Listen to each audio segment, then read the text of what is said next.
November বিপ্লবের তাৎপর্য এবং গুরুত্ব নিয়ে তার ভাষণে উল্লেখ করার বিষয়।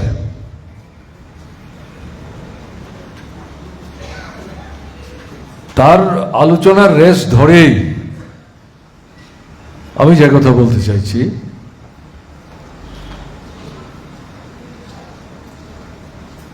সমাজতান্ত্রিক ব্যবস্থার চারিত্রিক বৈশিষ্ট্যটা কি?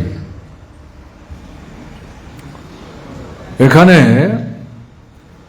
নারী পুরুষ সমান, পরিবারে, সমাজে, কাজের ক্ষেত্রে, রোজগারের ক্ষেত্রে।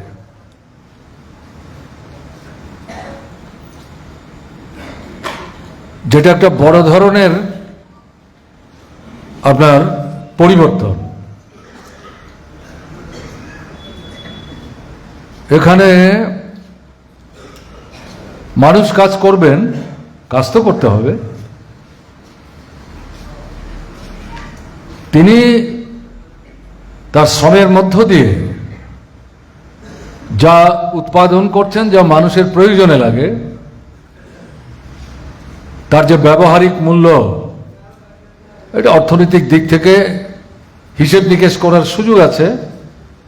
তার উপর ভিত্তি করে সেই শ্রমদানকারীর মজুরি কি হওয়া দরকার, কত মজুরি তিনি পেতে পারেন, সেটা ঠিকভাবে হিসেব করে যার যেটা প্রাপ্য সেটা তাকে দেওয়া হয়। এখানে ঠকাবার কেউ নেই। রাষ্ট্র থেকেই এই গোটা বিষয়টাকে নিয়ন্ত্রণ করা হয়। এটা একটা অত্যন্ত গুরুত্বপূর্ণ বিষয়, যা সমাজতান্ত্রিক ব্যবস্থা অভ্যুদয়ের আগে যে বিষয়গুলো কমরেড ভানুলাল শাহ উল্লেখ করার চেষ্টা করেছেন, কোনো ব্যবস্থাতেই এটা ছিল না। নারী পুরুষের সমান অধিকার যেমন ছিল না, শ্রমিক তার শ্রমের ন্যায্য মূল্য পাবেন তার কোনো নিশ্চয়তা ছিল না। নিশ্চয়তা মানে কি পেতেন না। শ্রমিকদের শোষণ না করলে, না ঠকালে পুঁজিপতিরা কি করে পুঁজিপতি হবে? এটাই তো পুঁজিবাদী ব্যবস্থার অন্যতম বৈশিষ্ট্য। কিন্তু সমাজতান্ত্রিক ব্যবস্থায় এটাকেই আঘাত করে চুরমার করে দেওয়া হয়। শিক্ষা জন্মগত অধিকার। রাষ্ট্র দায়িত্ব নিয়ে সমস্ত ছেলে মেয়েদের শুরু থেকে শুরু করে সর্বোচ্চ শিক্ষা লাভের সুযোগ বহন করে, দিয়ে তার যে খরচ বহন করে। স্বাস্থ্য, সুস্বাস্থ্যের জন্য সরকারিভাবে সমস্ত অংশের মানুষের দেখভাল করার দায়িত্ব রাষ্ট্র গ্রহণ করে। ভাষা, যত রকম ভাষাই থাকুক, একটা রাষ্ট্রে একই ভাষায় কথা বলার লোক তো সব না, নানা ভাষায় কথা বলেন। হয়তো সংখ্যায় যারা বেশি, তাদের ভাষা গুরুত্ব বেশি পায়, তাদের ভাষাই রাষ্ট্রভাষা হয়, সরকারি ভাষা হয়, লেখাপড়ার ভাষা হয়। কিন্তু সমাজতান্ত্রিক ব্যবস্থায় সমস্ত ভাষার সমান অধিকার, সব ভাষাকে রাষ্ট্র সমান দৃষ্টিতে দেখে। ছোট ছোট যে জাতিগোষ্ঠীগুলি, তাদের ভাষা লুপ্ত হয়ে যাচ্ছে, এগুলোকে রক্ষা করার জন্যে,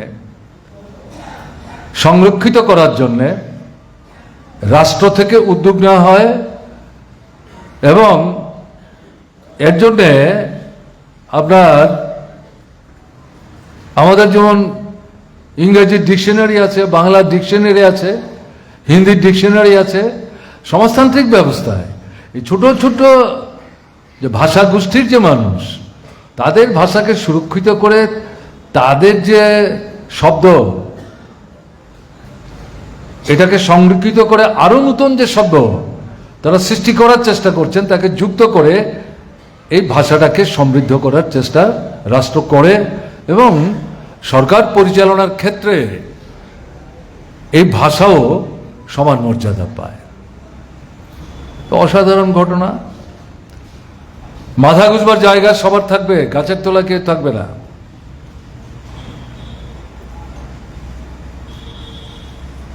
এখন এই যে মৌলিক বিষয়গুলো,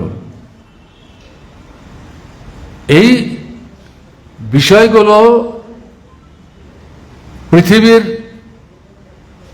এই যে সামন্ততান্ত্রিক সমাজ ব্যবস্থা, দাস ব্যবস্থা থেকে শুরু হয়েছে, তারপর পুঁজিবাদী ব্যবস্থা, যে পুঁজিবাদকে পরাস্ত করে সমাজতান্ত্রিক ব্যবস্থার অভ্যুদয়, এই বিষয়গুলি কিন্তু সেই সমস্ত ব্যবস্থা ছিল না। এই জায়গাটাতে হচ্ছে বৈশিষ্ট্য। আরো অনেক বিষয় আছে, আমি সংক্ষিপ্ত করার জন্য এই মূল মূল বিষয়গুলি এখানে উল্লেখ করার চেষ্টা করলাম। রবীন্দ্রনাথ ঠাকুর বিশ্বকবির উপাধি পেয়েছিলেন। পৃথিবীর শ্রেষ্ঠ যে পুরস্কার, সেই পুরস্কারে তিনি ভূষিত হয়েছিলেন। সোভিয়েত দেশের সমাজতান্ত্রিক ব্যবস্থার পতনের পর সেই রাষ্ট্র থেকে তাকে আমন্ত্রণ জানানো হয়েছিল, আপনি আমাদের দেশে আসুন না, একটু ঘুরে ফিরে দেখুন না আমাদের ব্যবস্থাটা কিরকম, আমরা কেমন আছি। আপনার মতো ব্যক্তিত্ব যদি আমাদের রাষ্ট্রে একবার পদার্পণ করেন, কিছুদিন থাকেন, দেখভাল করেন, আমাদের সঙ্গে কথাবার্তা বলেন, অভিজ্ঞতার বিনিময় ঘটান, তাতে আমরা উপকৃত হব। পৃথিবীর মানুষও জানতে পারবে আসলে সমাজতান্ত্রিক ব্যবস্থাটা কি। দেখা গেল রবীন্দ্রনাথ ঠাকুরের চারিদিকে যারা ঘেরাও করে একটা বৃত্তের মধ্যে থেকে আটকে রাখার চেষ্টা করছিলেন, এরকম পরপর দুবার তাকে সোভিয়েত দেশে যেতে দেয়নি। তার কিছু কর্মসূচিও ছিল, তিনি যেতে পারেননি, কিন্তু ইচ্ছা করলে যেতে পারতেন না ঘটনা তা না, আসলে তাকে আটকে রাখা। কারণ তিনি গেলে পরে সোভিয়েত দেশের অভিজ্ঞতা যখন চাক্ষুষ করবেন এবং এগুলি যখন বলবেন, রবীন্দ্রনাথের কথা বিশ্ব চরাচর সেই সময়ে অত্যন্ত গুরুত্বপূর্ণ। কিন্তু তার বয়স বাড়ছে, অসুস্থ হচ্ছেন, এবং এর মধ্যে আপনার সমাজতন্ত্র সম্পর্কে তিনিও খোঁজখবর নিচ্ছেন, জানবার চেষ্টা করছেন, জানতেও পারছেন। এই সবটা মিলিয়ে তার নিজের মধ্যে একটা অনুশোচনা হচ্ছিল। বারবার তারা আমাকে নিমন্ত্রণ করছে, কিন্তু আমি যেতে পারছি না, এবার আমাকে যেতে হবে। তৃতীয়বার যখন আবার তার কাছে আমন্ত্রণ আসলো, এটা তৃতীয় কি চতুর্থবার, তিনি বললেন না, আমি অসুস্থ হলো, সোভিয়েত দেশে আমি যাব। এবং রবীন্দ্রনাথ গেলেন। সেখানে গিয়ে যতদিন ছিলেন, প্রায় প্রত্যেক দিনের অভিজ্ঞতাকে একসাথে করে তিনি তার নিকটে থেকে ভারতবর্ষে যারা শান্তিনিকেতনে অবস্থান করে তাকে সাহায্য করছিলেন, তাদের কাছে চিঠি লিখে পাঠাতেন। এবং তার পাঠানো সমস্ত চিঠিগুলি একসাথে করে একটা বই ছাপানো হয়েছে। সে বইটির নাম হচ্ছে রাশিয়ার চিঠি। আমি আমার নিজের অভিজ্ঞতার কথা বলছি। যখন কলেজে পড়ি, মার্ক্সবাদ লেনিনবাদ বুঝবার মতো তখনও সেই জ্ঞানগম্য অর্জন করতে পারিনি। শুনে তো ভালো লাগছে, এরকম একটা ব্যবস্থা দারুণ, তা আমাদের দেশে কেন হবে না? আমরা স্বাধীন হয়েছি বটে, কিন্তু আমাদের জীবনের মৌলিক সমস্যাগুলোর তো সমাধান হয়নি। অনাহার, অর্ধাহার, অশিক্ষা, অস্বাস্থ্য, গৃহহীন, বস্ত্রহীন, নারী পুরুষের মধ্যে বিভাজন, ধর্ম, বর্ণ, সম্প্রদায় নিয়ে মানুষের মধ্যে হানাহানি, তাহলে কি লাভ? সমাজতন্ত্রই তো ভালো। আমরাও শুনছিলাম, আমি যে কথাগুলি দিয়ে আলোচনা শুরু করলাম, এরকম ব্যবস্থা তাহলে ভারতবর্ষে এরকম করতে আপত্তিটা কি? তো সেই সময় নানা ছোট ছোট বইপত্র পেলেই হাতের কাছে আমরা পড়ার চেষ্টা করতাম। তার মধ্যে রবীন্দ্রনাথ ঠাকুরের রাশিয়ার চিঠি আমাদের হাতে আসলো, আমি পড়বার সুযোগ পেলাম। বইটি যখন হাতে নিয়েছি, এটা উপন্যাস পড়ার মতো না, নাটক পড়ার মতো না। এই বই হাতে নেওয়ার পর তাকে আর ছাড়তে পারছি না। এক নাগাড়ে পড়ে এই বই 2 দিনে শেষ করার পর মনে হলো যে একটা বিরাট সম্পদের মালিক হতে পারলাম। এবং রবীন্দ্রনাথের কথাটা কি, মূল কথাটা কি, যে আমি যদি না আসতাম সোভিয়েত দেশে, এই দেশের অবস্থাটা যদি সরাসরি ভাবে আমি দেখতে না পেতাম, মানুষের সঙ্গে কথা বলার সুযোগ যদি না পেতাম।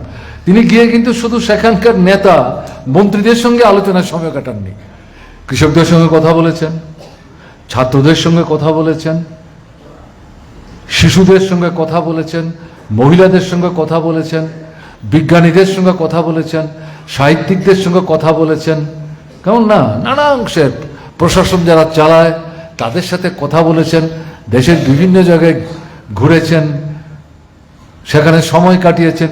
এই সমস্ত কিছুর ভিত্তি থেকে তিনি তার মূল যে নির্যাস, যে এটা তো একটা নতুন পৃথিবীর চেহারা,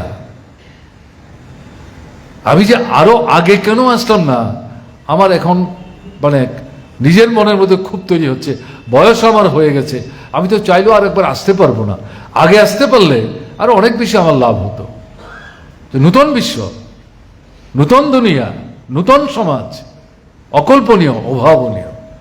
এই হচ্ছে রবীন্দ্রনাথের অভিজ্ঞতার নির্যাস। কিন্তু তার কিছু সমালোচনা ছিল, তিনি কিছু ভবিষ্যৎবাণী করেছিলেন, কিছু সমস্যা হলেও হতে পারে। পরবর্তী সময়ে এই সোভিয়েত দেশের যে বিপর্যয় ঘটল, তার সঙ্গে রবীন্দ্রনাথ ঠাকুরের সেই সময় করা যে মন্তব্য, একটু যারা গভীরে গিয়ে বিষয়গুলি বিশ্লেষণ করার চেষ্টা করেছেন, তারা তার মধ্যে কিছু সাযুজ্য যোগাযোগ তারা সেখানে খুঁজে পেয়েছেন। যাই হোক, এটা হচ্ছে রবীন্দ্রনাথ ঠাকুরের দূরদৃষ্টি। তো আমি কথাটা বললাম, রবীন্দ্রনাথ ঠাকুর কমিউনিস্ট, এ কথা কেউ বলছে না, তিনি নিজেও দাবি করেননি। আমরাও মনে করি না রবীন্দ্রনাথ ঠাকুর কমিউনিস্ট ছিলেন, কিন্তু মানবিক মূল্যবোধ সম্পন্ন একজন মহান দৃষ্টিভঙ্গি সঞ্জাত শ্রেষ্ঠ মানুষদের মধ্যে অন্যতম। কাজে তার মুখের কথা, আমি বাইরের পৃথিবীর অন্য কোনো লোকের কথা বলছি না, ভারতবর্ষের রবীন্দ্রনাথ ঠাকুর এখন আমাদের কাছে শ্রদ্ধার পাত্র, যদিও তাকেও বিকৃত করে উপস্থিত করার চেষ্টা করছে। তো যাই হোক, এখন এই রাষ্ট্রটা প্রতিষ্ঠিত হয়ে এই যে বিকল্প দৃষ্টিভঙ্গি নিয়ে অগ্রসর হচ্ছে, মানুষের জীবনের মূল সমস্যাগুলি সমাধান করে দিচ্ছে, সম্পূর্ণ অন্য ব্যবস্থা। এটা তো সোভিয়েত দেশের মধ্যে সীমাবদ্ধ থাকছে না, খবর বাইরে যাচ্ছে। America, Britain, France, Japan, German, আমাদের দেশে ভারতবর্ষ আসছে। পুঁজিপতি যারা, ধনিক বণিকদের স্বার্থ রক্ষাকারী সরকার যারা চালায়, তারা ভীত হয়ে গেল। এই সোভিয়েতকে যদি টিকে থাকতে দেওয়া হয়, তাহলে তো আমাদের দেশের মধ্যেও সোভিয়েতের অভিজ্ঞতা নিয়ে শ্রমিকরা, কৃষকরা, মজদুররা, মধ্যবিত্তরা, নিম্নবিত্তরা, ছাত্ররা, যুবকরা, শিক্ষকরা, কেরানিরা, কর্মচারীরা তারা সংঘবদ্ধ হবে। তো দারুণ ঘটনা। কেন আমাদের দেশের মধ্যে শোষণ বঞ্চনা চলতে দেব? সোভিয়েত দেশ যেভাবে করেছে, আমরা কেন আমাদের দেশের মধ্যে এরকম সমাজতান্ত্রিক ব্যবস্থা করব না? এই ভয়ে ভীত হয়ে সোভিয়েত দেশকে ধ্বংস করার জন্য প্রথম থেকেই আন্তর্জাতিক পরিসরে প্রতিক্রিয়ার শক্তি, সমাজতান্ত্রিক ব্যবস্থার পতন হয়েছে বলে সোভিয়েত দেশে সমস্ত প্রতিক্রিয়াশীল শক্তিকে তারা নির্মূল করে দিতে পেরেছিলেন। ঘটনা তা না। লেনিন বারবার বলবার চেষ্টা করেছিলেন, বাইরের শত্রু এবং ভিতরেও এখন কিছু লুক্কায়িত শত্রু আছে যারা সমাজতন্ত্রকে পছন্দ করে না, শোষণের ব্যবস্থাটাকেই তারা পছন্দ করে। তাদের দিকে নজর রাখতে হবে, নাহলে কিন্তু যে কোনো সময় দুর্ঘটনা ঘটতে পারে। তাতে গিয়ে দেখা গেল 1917 সালে বিপ্লব হলো, 18 সালেই লেনিনকে খুন করে ফেলার চেষ্টা হলো। রাষ্ট্রনেতা তিনি 4 দেওয়ালে ঘরবন্দি হয়ে রাষ্ট্র পরিচালনা করছেন, ঘটনা তা না। তাকেও ব্যাখ্যা করে বলতে হচ্ছে পুঁজিবাদের সঙ্গে সমাজবাদের পার্থক্য কি। আমাদের যে মূল লক্ষ্য পৌঁছতে গেলে সময় লাগবে। এই ব্যবস্থায় নাগরিক হিসাবে আমাদের দায়িত্ব কি, শ্রমিকদের দায়িত্ব কি, কৃষকদের দায়িত্ব কি, বুদ্ধিজীবীদের দায়িত্ব কি, এই সমস্ত বিষয়। এরকম একটা মিটিং একটা কারখানার শ্রমিকদের কাছে বক্তৃতা করতে গেছেন দিনের বেলায়। তিনি বক্তৃতা করে বেরিয়ে যখন তার গাড়িতে উঠতে যাচ্ছেন, তখন খুব অল্প দূরত্ব থেকে তাকে গুলি করা হয়েছে, একাধিক গুলি। যাই হোক, তাকে এই গুলি করে তৎক্ষণাৎ হত্যা করতে পারেনি, তার প্রচন্ড রক্তক্ষরণ হয়েছে। অনেকের ধারণা ছিল তাকে বাঁচানোই কঠিন হবে। এই আক্রমণের পর তিনি দুর্বল হয়ে পড়েন। লক্ষ্যটা কি ছিল? সোভিয়েত দেশকে সমাজতান্ত্রিক ব্যবস্থার পথ থেকে সরাতে গেলে পর তার ভিত্তিটা দুর্বল করতে হবে। এই ভিত্তিটা দুর্বল করতে গেলে পর এটাকে তৈরি করার দায়িত্ব যে নিচ্ছেন বিপ্লবের নেতৃত্ব দেশে লেনিন, সে এখন রাষ্ট্রনেতা। তাকে হটিয়ে দিতে পারলে সম্ভবত বোধহয় সোভিয়েত দেশের সমাজতন্ত্রকে ধ্বংস করে ফেলা যাবে। সোভিয়েত দেশের সমাজতন্ত্রকে ধ্বংস করতে পারলে পর পৃথিবীতে আর কোথাও কেউ সমাজতন্ত্রের স্বপ্ন দেখবে না। এই লক্ষ্য নিয়ে ইতিহাসে ব্যক্তির ভূমিকা অস্বীকার করা যায় না, কিন্তু এককভাবে একজন ব্যক্তি ইতিহাস তৈরি করে না। ইতিহাস তৈরি করে মানুষ তার সংঘবদ্ধ সংগ্রামের মধ্য দিয়ে। এরকম সংগ্রামের অন্যতম নেতা ছিলেন লেনিন। এ নিয়ে কোনো সংজ্ঞাও নাই। কিন্তু লেনিনকে হত্যা করলে সমাজতন্ত্রকে ধ্বংস করা যাবে, এই ভাবনাটা প্রতিক্রিয়ার শক্তির ভুল ভাবনা, কিন্তু একেবারে অমূলক এটাও মনে করার কারণ নাই। যে চিন্তা ভাবনা দূরদর্শিতা সবার তো একরকম হয় না। লেনিনের মধ্যে এটা ছিল, তার জন্যই তো তিনি লেনিন। দেখা গেল 53 বছর বয়সে লেনিন প্রয়াত হয়েছেন। ভীষণ ক্ষতি হলো সোভিয়েত দেশের কমিউনিস্ট পার্টির, আন্তর্জাতিক ক্ষেত্রে দেশে দেশে সোভিয়েতের সমাজতান্ত্রিক ব্যবস্থার অভ্যুদয়ের পর নতুন নতুন করে যে কমিউনিস্ট পার্টিগুলি তৈরি হচ্ছে এবং সোভিয়েতের অভিজ্ঞতা নিয়ে তাদের নিজেদের দেশের শ্রমিক কৃষক মেহনত মানুষকে ঐক্যবদ্ধ করে শোষণমুক্ত ব্যবস্থা অভ্যুদয়ের জন্য লড়াই একটা নতুন গতি পাচ্ছিল। লেনিনের মৃত্যুতে এটা ক্ষতি হয়ে গেল, কিন্তু আন্দোলন সংগ্রাম কমিউনিস্টের কার্যক্রম তাকে বন্ধ করা যায়নি। এখন সমাজতান্ত্রিক ব্যবস্থাকে ধ্বংস করার জন্য লেনিনের উপর আক্রমণ, এটা বড়সড় আক্রমণ। তারা চেষ্টা করলো, স্টালিন হাল ধরলেন। পরবর্তী সময় কি হলো? দ্বিতীয় বিশ্বযুদ্ধ সংঘটিত হলো।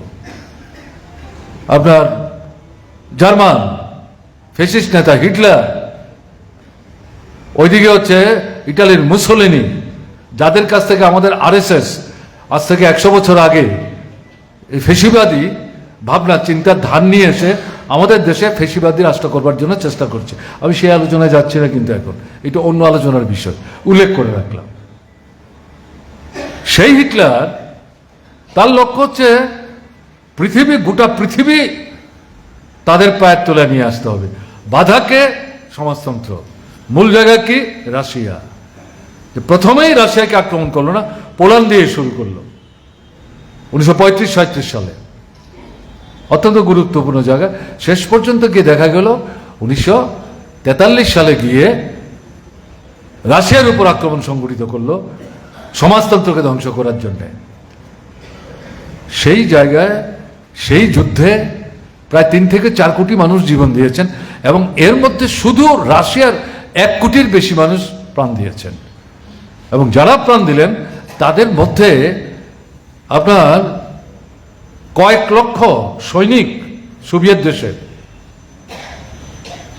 স্টালিনের বক্তব্য ছিল, এই যুদ্ধ হচ্ছে জনযুদ্ধ। আপাত দৃষ্টিতে আমরা আক্রান্ত, মনে হবে যেন আমরা আমাদের দেশকে রক্ষা করার জন্য লড়াই করছি। ঠিক কথা, সোভিয়েতকে রক্ষা করতে হবে, সমাজতন্ত্রকে রক্ষা করতে হবে, কিন্তু যদি আমরা পরাজিত হই, হিটলার যদি জিতে যায়, তাহলে গোটা পৃথিবীর বুকে তারা ফেসিবাদী ব্যবস্থা কায়েম করবে, শোষণ, বঞ্চনা, নির্যাতন, গণতন্ত্র সংঘাত, মানুষকে মানুষ বলে গুরুত্বই দেবে না, মূল্যই দেবে না, পায়ের তলায় পিষে মারবার চেষ্টা করবে, জাত, ধর্ম, বর্ণ, সম্প্রদায়, ভাষা, সংস্কৃতি নির্বিশেষে। কাজে আমাদের লড়াই, এই কারণেই বলেছিলাম, এটা জনযুদ্ধ। সোভিয়েতকে রক্ষা করার লড়াই, সমাজতন্ত্রকে রক্ষা করার লড়াই, পৃথিবীকে ধ্বংসের হাত থেকে রক্ষা করার লড়াই।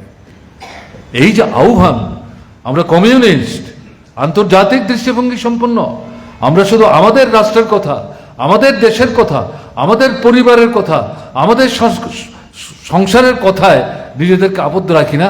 আমরা সামগ্রিকভাবে সমাজ, সভ্যতা, সংস্কৃতি, আন্তর্জাতিক পরিসরে কি ঘটনাবলী ঘটছে না ঘটছে তার উপর দৃষ্টি নিয়ে মানুষের স্বার্থে আমরা কাজ করব। নাহলে কিসের কমিউনিস্ট আমরা? এটা বাদ দিয়ে আমরা বিচ্ছিন্নভাবে একটা রাষ্ট্রের চিন্তা করলে ভুল হবে। কাজেই এই দৃষ্টিভঙ্গি নিয়ে ঝাঁপিয়ে পড়ো। স্টালিনের, লেনিনের কাছ থেকে শিখেই বলেছেন, এই যে আবেদন, সোভিয়েত দেশের মানুষ ঝাঁপিয়ে পড়ল এবং এই দ্বিতীয় বিশ্বযুদ্ধে ফ্যাসিস্ট হিটলারকে পরাস্ত করল। হিটলার আত্মরক্ষার জন্য মাটির তলায় গিয়ে বাংকার তৈরি করে আশ্রয় নিয়েছিলেন। এক ভদ্রমহিলার সঙ্গে তার প্রেম প্রীতি ছিল, বিয়ে করেননি, এটা মানুষ জানতো। তাকেও সঙ্গে করে নিয়ে গিয়েছিলেন। সঙ্গে তার একটা প্রিয় পশু ছিল, সেটা একটা কুকুর, এটাও তার সঙ্গে ছিল। কিন্তু ওখানে বসেই তিনি দ্বিতীয় বিশ্বযুদ্ধ পরিচালনা করছিলেন। তার ধারণা ছিল সোভিয়েতকে পরাস্ত করতে পারবেন, কিন্তু শেষ পর্যন্ত যখন সে বুঝতে পারল যে না, সোভিয়েতকে পরাস্ত করা সম্ভব না, তারা এগিয়ে চলেছে জার্মানির দিকে।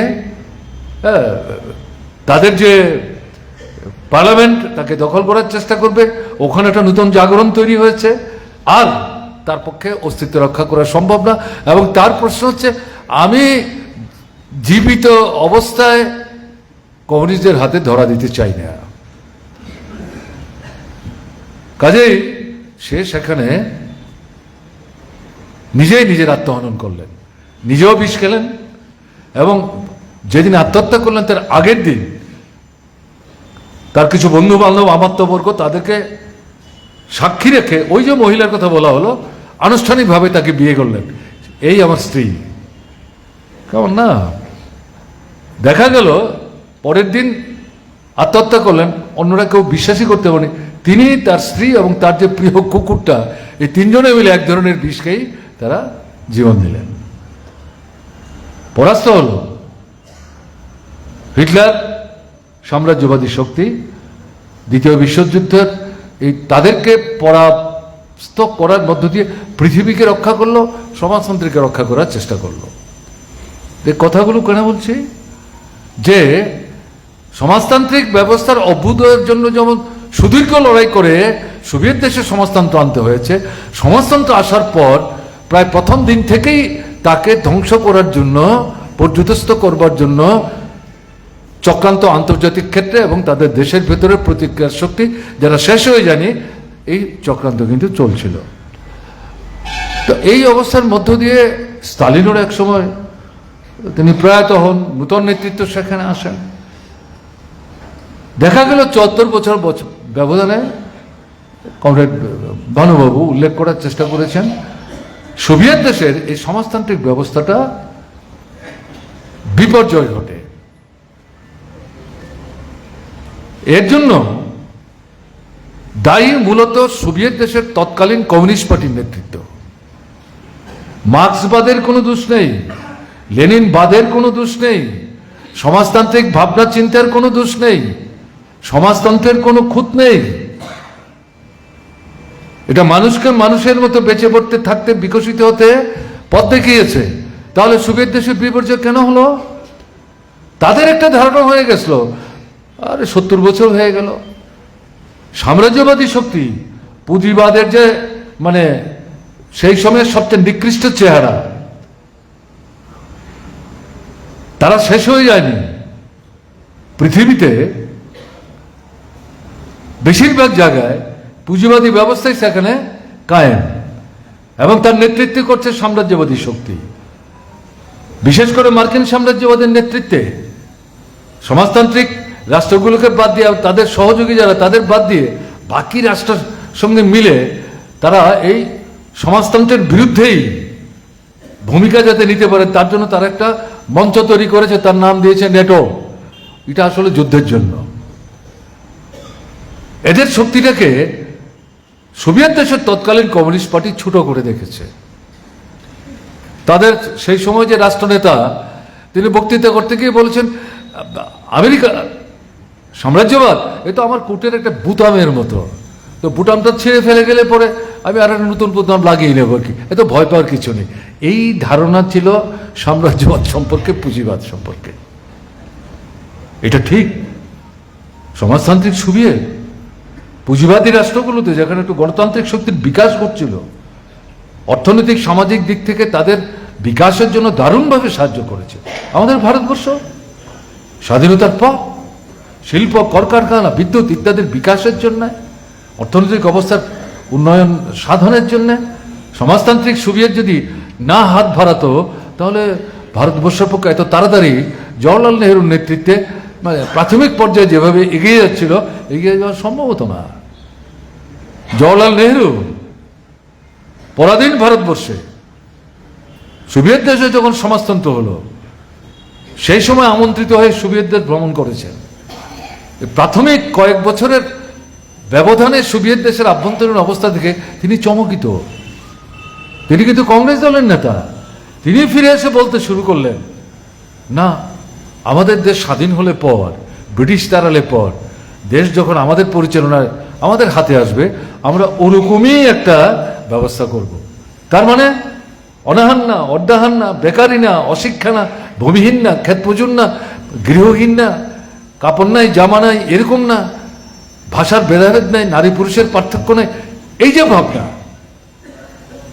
স্বাধীনতা মানে কি, ব্রিটিশ তাড়ালেই তো চলবে না, এরকম একটা ব্যবস্থা আমরা করব, এই ভাবনা নেই। কিন্তু ওই ঘুরে এসে তিনি তার দলের মধ্যে, কংগ্রেস কিন্তু সবাই এক ধরনের ভাবনা নিয়ে তখন চলছিল, ঘটনা তা না।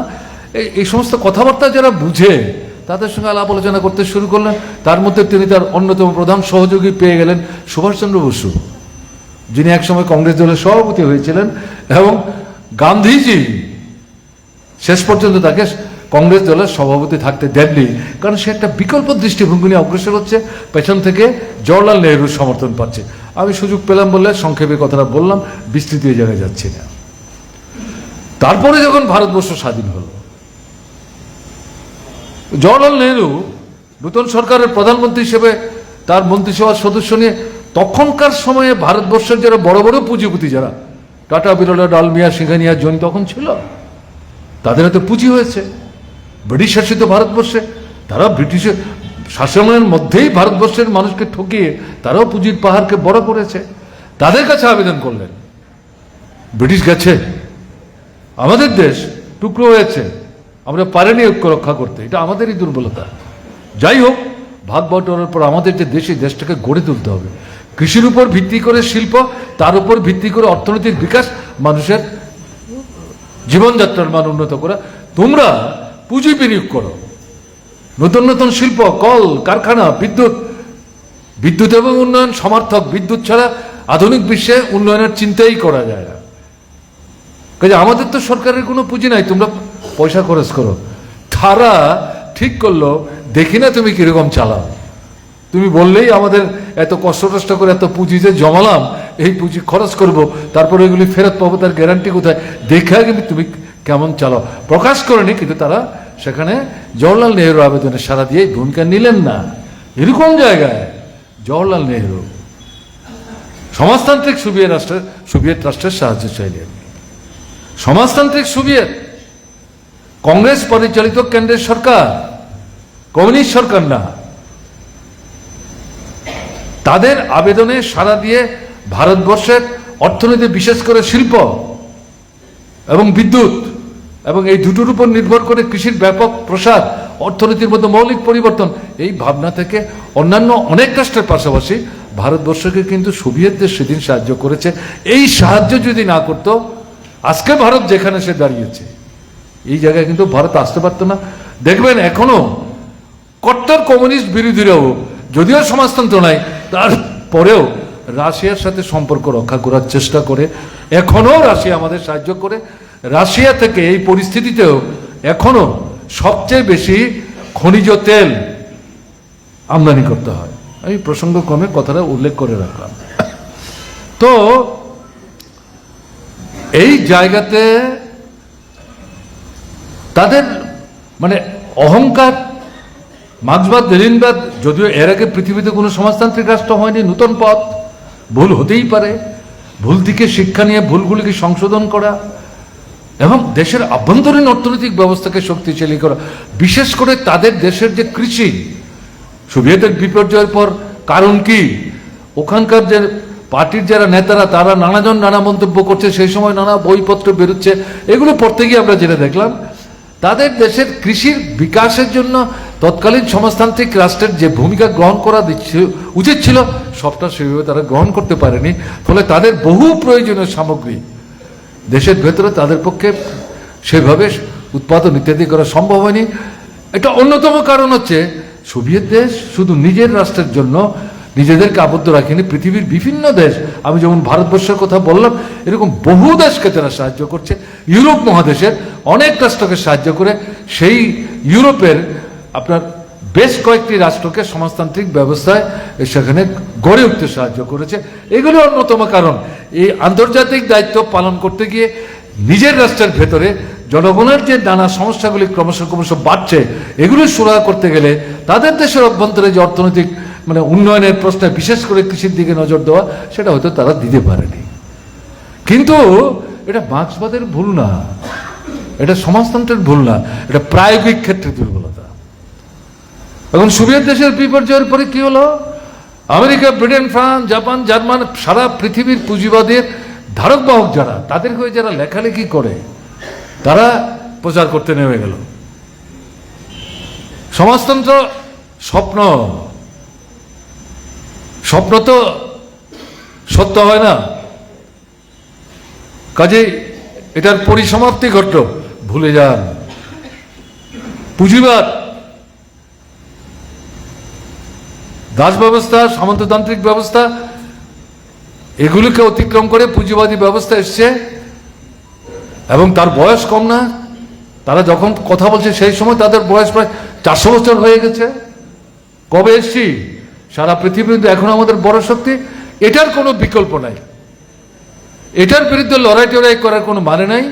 এটাকে মেনে নাও, সাহায্য করো। সমাজতন্ত্র এটা একটা দুর্ঘটনা, অ্যাক্সিডেন্ট, স্বপ্ন, এটা নিয়ে সময় নষ্ট করার অর্থ নাই। এইভাবে প্রচার করে জনগণের মধ্যে সমাজতন্ত্র সম্পর্কে বিভ্রান্তি, বিকৃতি তৈরি করার চেষ্টা করলো।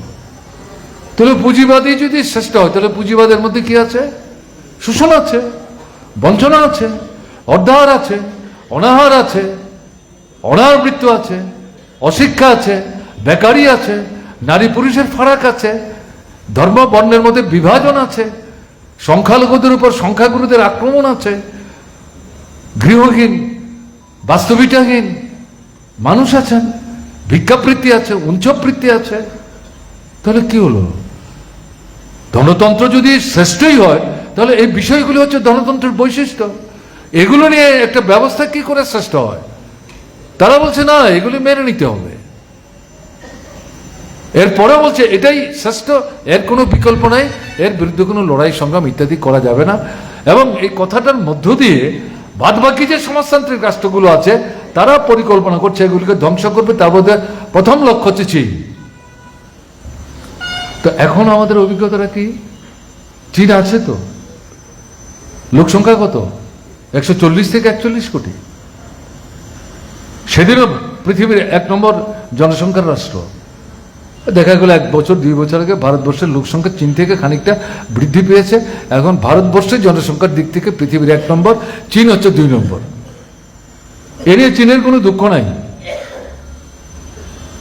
এখন যে মার্কিন সাম্রাজ্যবাদকে সামনে রেখে পুঁজিবাদী দুনিয়া সমাজতন্ত্রকে ধ্বংস করে গোটা পৃথিবীকে পদদলিত করার চেষ্টা করছে, টার্গেট হচ্ছে চীন। সেই চীন অর্থনৈতিক দিক থেকে উন্নয়নের প্রশ্নে মার্কিন সাম্রাজ্যবাদের ঘাড়ে এখন গরম হওয়া হচ্ছে। পৃথিবীর বড় বড় অর্থনীতিবিদ যারা আজ থেকে 7-8 বছর আগেই তারা আন্তর্জাতিক অর্থনৈতিক পরিস্থিতিকে মূল্যায়ন বিশ্লেষণ করে চীনের যে অগ্রগতি তার মূল্যায়ন বিশ্লেষণ করে বলছে যে আগামী 15 থেকে 20 বছরের মধ্যে এই সমাজতান্ত্রিক চীনের অর্থনীতি পৃথিবীর 1 নম্বর অর্থনীতি হবে, অগ্রসরমান অর্থনীতি হবে, আমেরিকাকে ছাড়িয়ে চলে যাবে। তারা বলছে, এটা কিন্তু কোনো মার্ক্সবাদী অর্থনীতিবিদ বলছে, এটা ঘটনা না। আমাদের দেশের যেমন প্রভাত পট্টনায়ক, দেখবেন আজকে দেশের কথা খুললে পড়ে আপনার নয়া অর্থ ব্যবস্থার সম্পর্কে তার একটা ছোট্ট প্রবন্ধ আছে, এটা পড়লে চট করে সবাই হয়তো বুঝবেন, একটু জটিল, বাংলা অনুবাদটা করতে একটু সমস্যা হয়ে গেছে, কিন্তু এটা সঠিক কথা। তো প্রভাত পট্টনায়কের কথা কিন্তু বলছি না আমি। America, Britain, France, Japan, German, Italy, Australia, এই সমস্ত দেশের বড় বড় অর্থনীতিবিদ যারা তারা মূল্যায়ন করে, তারা কিন্তু বলছে চীনকে আটকে রাখা যাবে না। ভিয়েতনাম আছে, ভাগ করে দিয়েছিল, একটা জায়গায় এসছে, লোকসংখ্যা বাড়ছে, সেই ভিয়েতনাম সে নিজের পায়ে দাঁড়িয়ে আছে, সমাজতন্ত্রের পতাকা। কিউবা আমেরিকা থেকে 90 কিলোমিটার দক্ষিণে, আমার সেখানে যাওয়ার সুযোগ হয়েছিল, 16 দিন ছিলাম সেখানে, স্বপ্নের মতো মনে হয়েছে। লোকসংখ্যা কত? এখনো 2 থেকে 2.5 কোটি হবে। নাকের টোকায় তো এত শক্তি আমেরিকা, কিন্তু তাকে ধ্বংস করার চেষ্টা করছে কি অর্থনৈতিক দিক থেকে, চারিদিকে ব্যারিকেড করে। তারা বলছে শেষ রক্তবিন্দু থাকতো সমাজতন্ত্রের পতাকা মাটিতে ফেলবো না, লড়াই করছে। উত্তর কোরিয়া বিকৃত সমস্ত প্রচার চলছে, এবং উত্তর কোরিয়ার বিরুদ্ধে বিকৃত প্রচারের ক্ষেত্রে একেবারে সম্মুখ সারিতে দাঁড়িয়ে যারা ভূমিকা নিচ্ছেন তারা হচ্ছে আপনার এই খ্রিস্টান মিশনারিরা। উত্তর কোরিয়াকে ভিত্তি করে ছোট ছোট বই তারা ছাপাচ্ছে, সারা পৃথিবীতে ছড়িয়ে দিচ্ছে। এরা সাধারণত বিশ্বনাথের যে বড় অংশটা নেতৃত্ব, তারা কমিউনিস্ট বিদ্বেষী, পুঁজিবাদের ধারক বাহক, সাম্রাজ্যবাদের ধারক বাহক। তাদের মধ্যে ব্যতিক্রম আছে। আমাদের ত্রিপুরা রাজ্যে তো খ্রিস্টান ধর্মাবলম্বী মানুষ আছেন, এই মিটিংয়ের মধ্যে অনেকে আছেন। তাদেরকে এদের যারা নেতৃত্ব একসাথে করে দেখলে চলবে না। তারা তো মার্ক্সবাদ বুঝেই মার্ক্সবাদী কমিউনিস্ট পার্টি করছেন, তার ধর্ম করছেন, ধর্ম তার ব্যক্তিগত বিষয়, তার স্বাধীনতা আছে, এটা তো আমরা হস্তক্ষেপ করি না। এটা ওইভাবে নিলে অসুবিধা হবে। আমিও তো খ্রিস্টান, আমি তো কমিউনিস্ট পার্টি, এটা কেমন কথা হলো? এটা ব্যক্তিগতভাবে নিলে পরে ভুল বিশ্লেষণ হবে। আমি বই পড়ে বলছি, মানে শেষ পৃষ্ঠা পর্যন্ত পড়া যায় না, এত বিকৃত। এবং এখন দেখবেন আপনার সোশ্যাল মিডিয়াতে প্রায় প্রতিদিন কিম ইল সুংয়ের যে নাতি, অল্প বয়স, সে এখন রাষ্ট্রনেতা, মানে তার চরিত্রকে এত বিকৃতভাবে উপস্থিত করছে, দেখা যায় না। অর্থাৎ একটা ঘৃণা তৈরি করো। উত্তর কোরিয়া, আমেরিকা চেষ্টা করছে কোরিয়াকে ভাগ করে উত্তর এবং দক্ষিণ করেছে, দক্ষিণে এখনো পুঁজিবাদী রাষ্ট্র, মাঝখানে তো সমুদ্রের বিভাজন। এই দক্ষিণ কোরিয়াকে কেন্দ্র করে উত্তর কোরিয়াকে ধ্বংস করতে চেয়েছে। ছোট্ট জায়গা, তাদের ধারণা হচ্ছে এটাকেও যদি ধ্বংস করতে পারি তাহলে তো একটা সমাজতান্ত্রিক রাষ্ট্রকে ধ্বংস করে গেল, কিন্তু সাহস পাচ্ছে না। দক্ষিণ কোরিয়াতে আমেরিকার সাহায্য নিয়ে উত্তর কোরিয়ার উপর যারা চাপ সৃষ্টি করার চেষ্টা করছে, তাদের যারা নেতৃত্ব, তারা উত্তর কোরিয়ার সমাজতান্ত্রিক রাষ্ট্রের নেতৃত্বের সঙ্গে সমঝোতা করছে। ইতিমধ্যে কয়েকবার মিটিং করেছে, উত্তেজনা প্রশমিত করো, তোমরা তোমাদের রাষ্ট্র চালাও, আমরা আমাদের রাষ্ট্র চালাবো, তোমার মতো তোমার দেশ চলবে, আমার মতো আমার দেশ চলবে, আমার থেকে তুমি অভিজ্ঞতা নেবে, তোমার থেকে আমি অভিজ্ঞতা নেব, আমরা কোনো যুদ্ধ করব, আমরা কোনো মারামারি করব, হানাহানি করব, এরকম একটা জায়গায় যাচ্ছে। আমেরিকা চাইলেও পারছে না। ওই কিউবার কথা যেমন বললাম, উত্তর কোরিয়াকেও কিন্তু সেভাবে ধ্বংস করতে পারছে না। আপনার লাতিন আমেরিকা অনেকগুলি রাষ্ট্র, একটা সময় আমেরিকা এখানে কর্তৃত্ব করত, জায়গাটার নামই লাতিন আমেরিকা। সেই জায়গায় প্রায় প্রতিটি রাষ্ট্রে মার্কিন সাম্রাজ্যবাদ, পুঁজিবাদী দৃষ্টি নিয়ে তাদের থাপ্পলদার সরকার তৈরি করেছিল। দেখা গেল গত 25-30 বছরের ব্যবধানে, বিশেষ করে আপনার কিউবার অভিজ্ঞতা নিয়ে, ফিডেল কাস্ট্রো তখন রাষ্ট্রনেতা, তার অভিজ্ঞতায় সঞ্জীবিত হয়ে লাতিন আমেরিকার বিভিন্ন রাষ্ট্রে পুঁজিবাদী ব্যবস্থার বিরুদ্ধে লড়াই, সমাজতন্ত্রের একটা ব্যবস্থা কায়েম করার জন্য লড়াই করতে করতে গিয়ে সেখানে এই সময় লাতিন আমেরিকায় প্রায় 3 থেকে 4টা রাষ্ট্রে সমাজতান্ত্রিক ব্যবস্থার অভ্যুদয় ঘটিয়েছে। যদিও আমরা এখনো এগুলিকে সমাজতন্ত্র বলে বলছি না, কিন্তু সেখানে শোষণ, বঞ্চনা, নির্যাতন, অনাহার, অর্ধাহার এগুলি নাই। আবার কিছু কিছু রাষ্ট্র আছে তারা এই যে নয়া অর্থনৈতিক ব্যবস্থা এটার বিরুদ্ধে ভূমিকা নিচ্ছেন। তারা নিজেরা নিজেদেরকে সমাজতান্ত্রিক বলে দাবি করছেন না, কিন্তু নয়া অর্থনৈতিক ব্যবস্থার বিরুদ্ধে কথা বলছেন। এটা পুঁজিবাদী ব্যবস্থার বিরুদ্ধে যাচ্ছে, সাম্রাজ্যবাদের বিরুদ্ধে যাচ্ছে। এখান থেকে ধীরে ধীরে হয়তো তারা সমাজতান্ত্রিক ব্যবস্থার দিকে যাবে। তাহলে তোমরা যে বললে, প্রচার করলে, এটা স্বপ্ন, এটা সমাধিস্থ হয়েছে, পুঁজিবাদের বিকল্প নয়। তাহলে এগুলি কি হচ্ছে? ইউরোপ মহাদেশ পুঁজিবাদী ব্যবস্থায় সবচেয়ে উন্নত যে রাষ্ট্রগুলো ইউরোপের মধ্যেই, সেখানে হচ্ছে 16-17টা 18টা রাষ্ট্র। সেখানে আমরা কি দেখছি? এটা ঠিক আন্তর্জাতিক পরিস্থিতিতে রাজনৈতিক ভারসাম্যটা সোভিয়েতের বিপর্যয়ের পর দক্ষিণপন্থার দিকে হেলে পড়েছে, এবং ইউরোপ মহাদেশে দক্ষিণপন্থার দিকে। কিন্তু সেই জায়গায় সবাই দক্ষিণপন্থী হয়ে গেছে মনে করার কারণে শ্রমিকদের আন্দোলন হচ্ছে, কর্মচারীদের আন্দোলন হচ্ছে, বিশ্ববিদ্যালয়ের আন্দোলন হচ্ছে। যেখানে এখনো কৃষিকাজ আছে সেখানে কৃষকরা আন্দোলন করছে, বুদ্ধিজীবীরা আন্দোলন করছে, লড়াই করে দাবি আদায় করছেন। এবং ওখানকার কোনো কোনো জায়গার নির্বাচনে সরাসরিভাবে পুঁজিবাদের যারা থাপ্পলদার, তাদের যারা প্রতিভূ, তাদেরকে নির্বাচনেও পরাজিত করে ফেলছে। এই ঘটনা সেখানে ঘটছে। সর্বশেষ দৃষ্টান্ত, দূরে যাচ্ছি কেন, শ্রীলঙ্কার নাম শুনেছেন তো? কয়দিন আগে ঘটল? শ্রীলঙ্কা, আমরা স্বাধীনতা অর্জন করেছি 1947 সালে, শ্রীলঙ্কা স্বাধীনতা অর্জন করেছে 1948 সালে, 1 বছর পর। বড় না, ছোট রাষ্ট্র, লোকসংখ্যা কম, দ্বীপ রাষ্ট্রের মতো। এই 48 সালের পর থেকে গত 6 মাস আগ পর্যন্ত শ্রীলঙ্কাতে যতগুলি সরকার তৈরি হয়েছে সেগুলি প্রতিক্রিয়াশীল শক্তির নেতৃত্বে। সামন্তবাদী ভাবনা, সামন্তবাদ, পুঁজিবাদ তার সংমিশ্রণ ঘটিয়ে শোষণ ভিত্তিক ব্যবস্থা।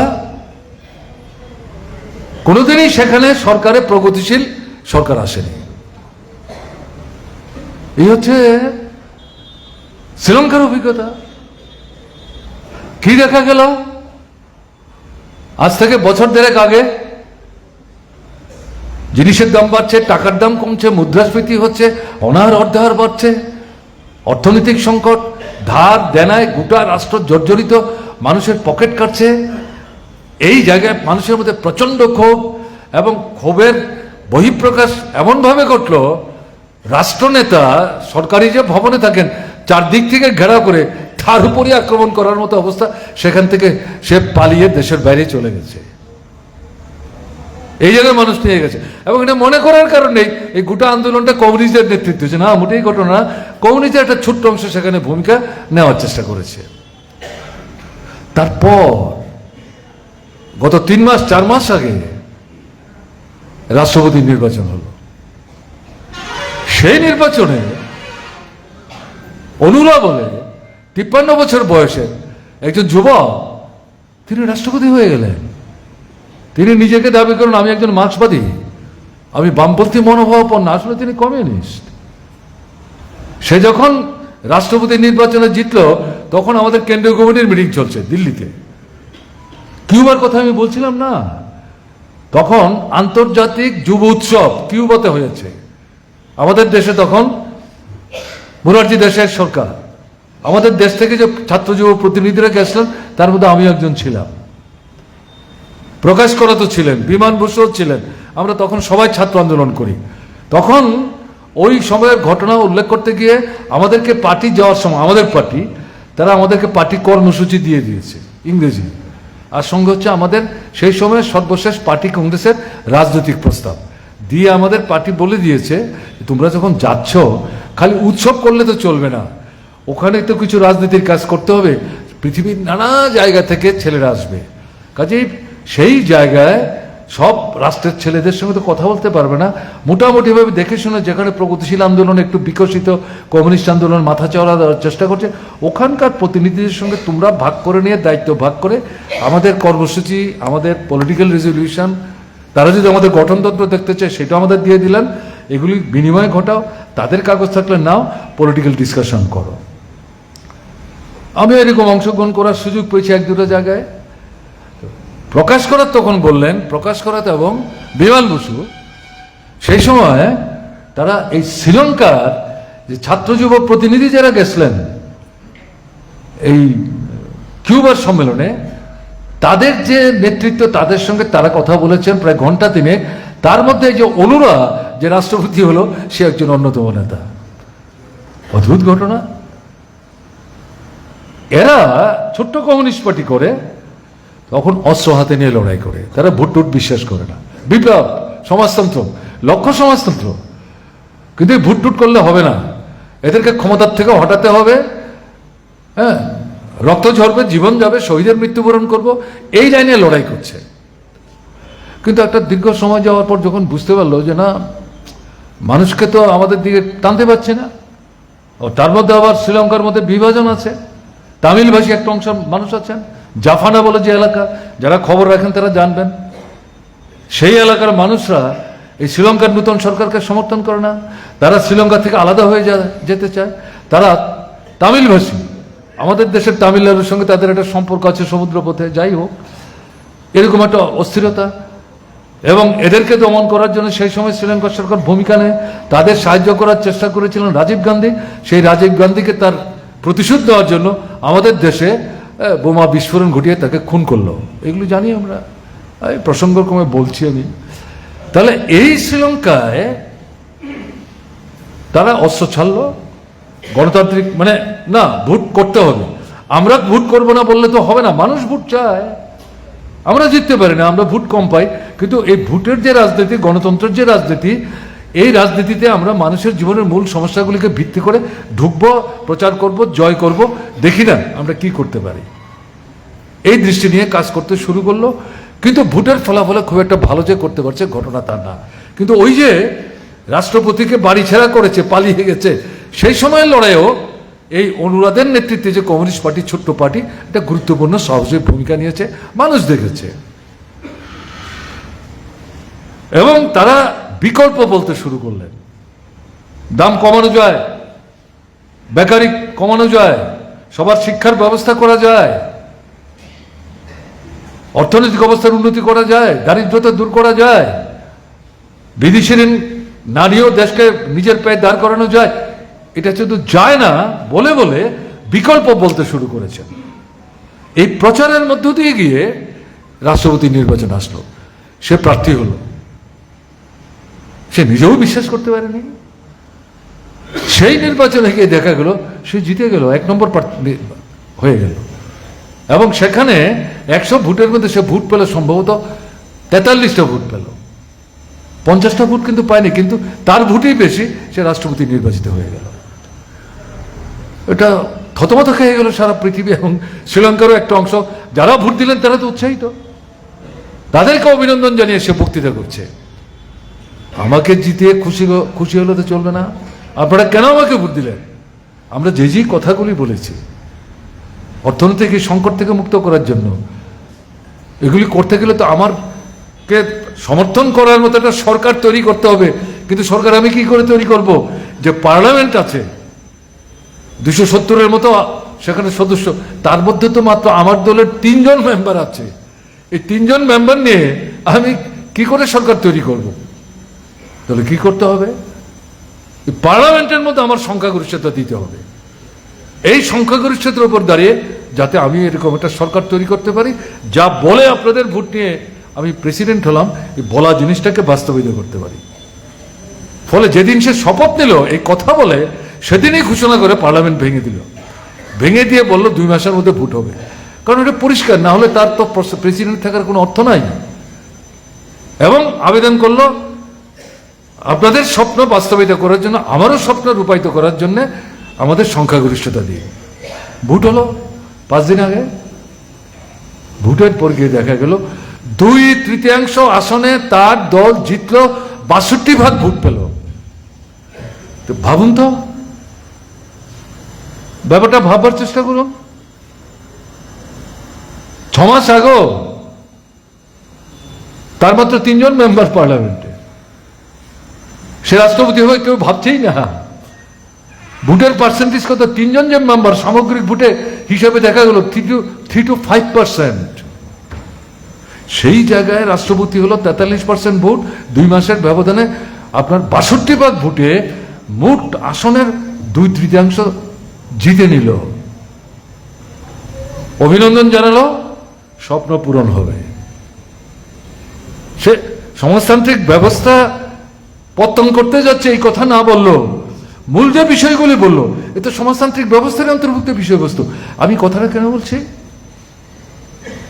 শুধু চীন বললে হবে না, চোখের সামনে তো ঘটনা। জলে না নামলে স্রোতের যে শক্তি, গতি, বেগ, কালকে আমি বলছিলাম বেজিমেরাতে তাদের লোক সম্মেলনে, বোঝা যায় না। তো বোঝা গেল মানুষ কিভাবে জ্বলছিলেন, পরিবর্তন চাইছিলেন, বিকল্প চাইছিলেন, এবং এদের কাছে সব জিনিস পরিষ্কার হয়ে গেছে। সবাইকে দেখলাম তো এই 74 বছরে, সব বলে একটা, করে আর একটা, সব শোষক, ঠক, বাটপা, প্রতারক। দেখা যাক কমিউনিস্টের ভোট দিয়ে, তারা কিন্তু অনুরাগে ভোট দিয়েছেন কমিউনিস্ট হিসেবে। আমি সমাজতন্ত্র করবো এই কথা বলে সে ভোট নেয়নি। তার যে কথা, সমাজতন্ত্রের যে মূল বক্তব্য, কোনো ফারাক নাই। এখন আমাদের অপেক্ষা করে দেখতে হবে সে কি করে। এটা আমাদের চোখের সামনের ঘটনা। শ্রীলঙ্কা, পাশে নেপাল, ওখানেও রাজতন্ত্র চলছিল। রাষ্ট্র কমিউনিস্ট রাষ্ট্র নিয়ে লড়াই করলেন, পরাস্ত করলেন, ক্ষমতাচ্যুত করলেন, সরকার দখল করলেন। কিন্তু কমিউনিস্টদের মধ্যে আবার একটা অংশ মাথা চাড়া দিয়ে উঠলো, ক্ষমতার লোভ, ভাগ হলেন, বিভক্ত হলেন। কিন্তু যাই হোক না কেন, নেপালে যারাই সরকার করুক, কমিউনিস্টদের বাদ দিয়ে সরকার করতে পারছে না। এখন যে সরকার, সেই সরকারের যিনি প্রধানমন্ত্রী, তিনি একটা খণ্ডিত কমিউনিস্ট পার্টির নেতা। এটা আমি উল্লেখ করে রাখলাম। তারা ওখানে কি কার্যকরী করছে না করছে, করবে, সেটা পরের প্রশ্ন। কাজে এই জায়গা থেকে দাঁড়িয়ে এই যে সোভিয়েত দেশের সমাজতান্ত্রিক ব্যবস্থার বিপর্যয়ের পর, এটা বিপর্যয়, পতন বলা ঠিক না, বিপর্যয়ের পর যে প্রচারটা তারা নিয়ে যাওয়ার চেষ্টা করেছিল, এই প্রচারটা যে অবাস্তব, এই ক্রম বিকাশমান মানে শোষিত মানুষের লড়াই, তার মধ্য দিয়ে সমাজতান্ত্রিক ব্যবস্থাগুলো যেগুলো ছিল তাকে, সেগুলিকে সুসংহত করার ক্ষেত্রে সাফল্য, এর মধ্য দিয়ে নতুন নতুন রাষ্ট্রের মধ্যে এই ভাবনা নিয়ে নতুন ধরনের সরকার প্রতিষ্ঠার যে ঘটনাবলী ঘটে চলেছে। এবং 7 দিন আগে শ্রীলঙ্কা, আমাদের পার্শ্ববর্তী রাষ্ট্র, সেখানে যে ঘটনা ঘটলো, এর থেকে কি প্রমাণিত হয়? এটার আসলে কোনো বিকল্প নাই, সময় একটু লাগতে পারে। বাবু ঠিক বলেছেন, আমরা আমাদের দেশে এরকম ব্যবস্থা চাই। স্বাধীনতার সংগ্রামে আমাদের পার্টি ছোট ছিল। 1920 সালে সমাজতান্ত্রিক সোভিয়েত তাসকন্দে 12 জন লোক বসে কমিউনিস্ট পার্টির ইউনিট তৈরি করে ভারতবর্ষে। এরা কারা? স্বাধীনতার সংগ্রামে অংশগ্রহণ করতে তারা ভূমিকা নিচ্ছিলেন নানা পদ্ধতিতে। তার মধ্যে প্রধানত একটা অংশ ছিল অস্ত্র হাতে।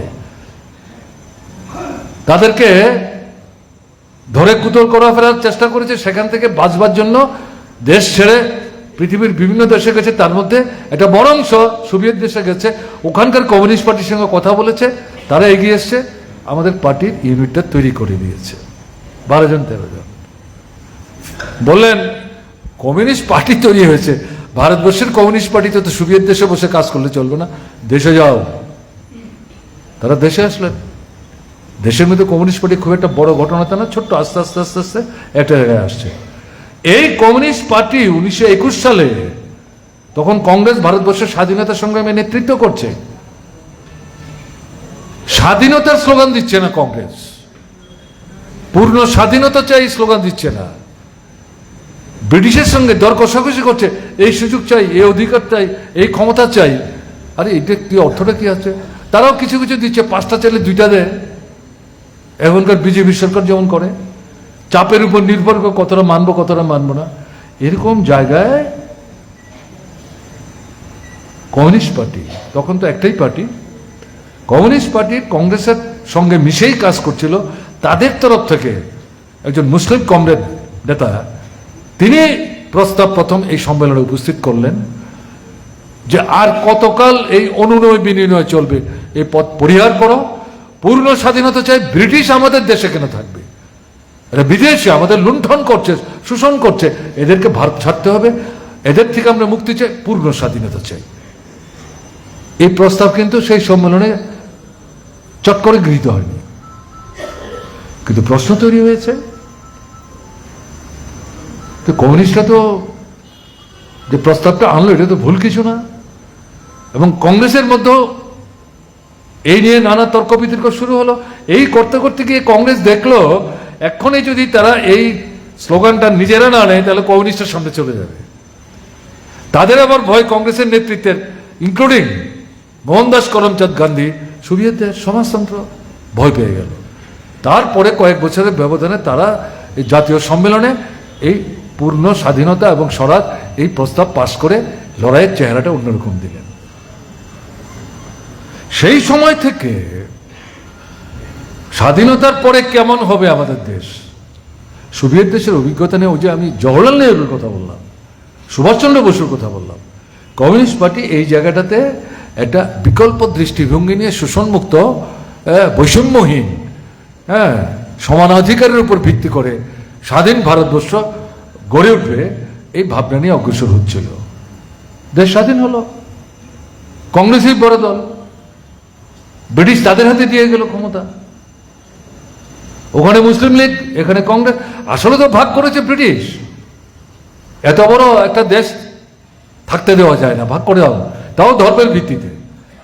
এখন এই যে শোষণমুক্ত ভারত তৈরি করতে গেলে পুরো প্রথম যে কাজটা করা দরকার ছিল সেটা কি? সেটা হচ্ছে ভূস্বামীদের হাত থেকে, যোদ্ধার জমিদারদের হাত থেকে তাদের নিজেদের বেঁচে পড়তে থাকার জন্য যতটা প্রয়োজন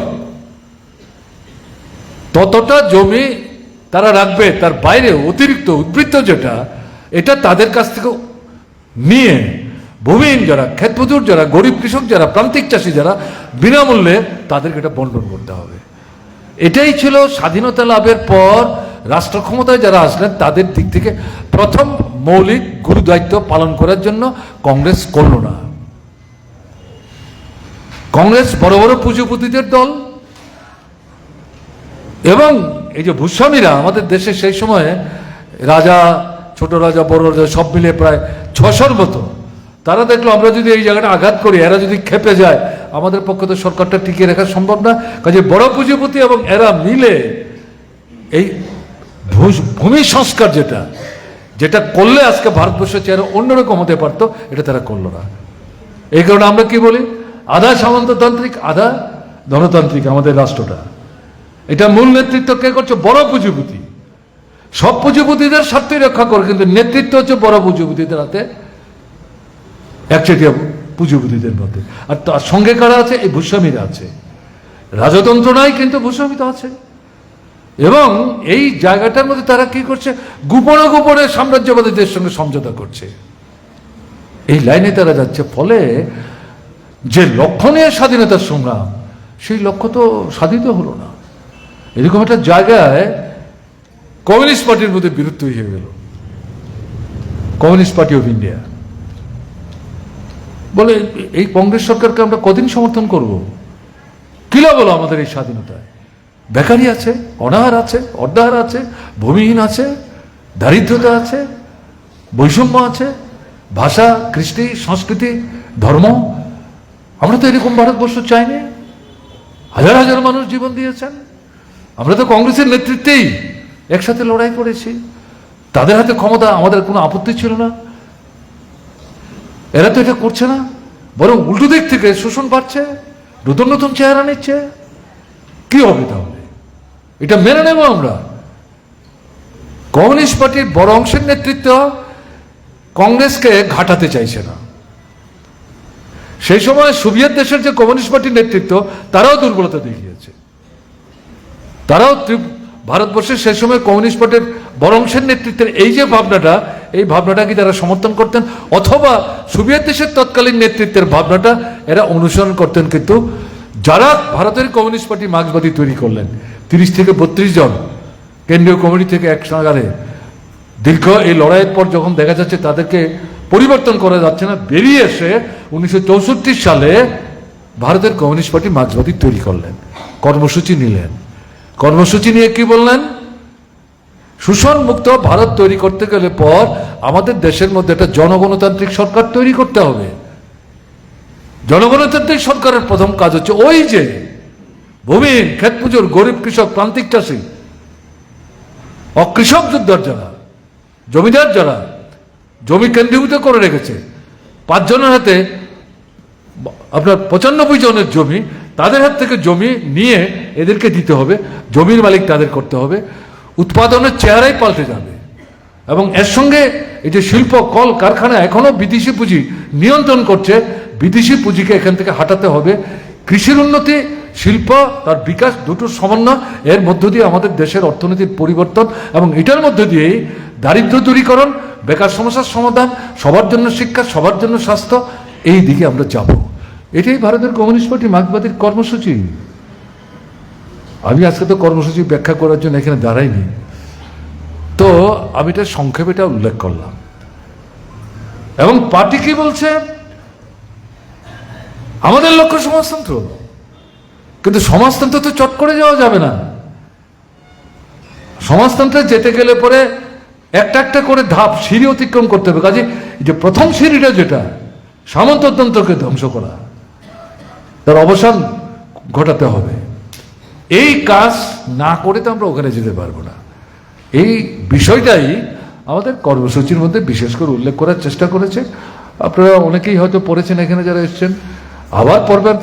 পার্টি কর্মসূচি একবার পড়লে হয় না, এটা বারবার পড়তে হবে। 2 মাস 3 মাস পর পর পড়বেন। যতই পড়বেন ততই পার্টি কর্মসূচি সম্পর্কে আপনার ধারণাটা পরিষ্কার হবে। যাই হোক, এখন এই জায়গায় দাঁড়িয়ে এটা পরিষ্কার, সমাজতান্ত্রিক অর্থনৈতিক ব্যবস্থার কোনো বিকল্প নাই। এটা আমরা কয়েকজন কমিউনিস্ট বলছি, ঘটনা তা না। আমি শ্রীলঙ্কার কথা বললাম, কিছুদিন আগে আমেরিকার ভোট হয়েছে।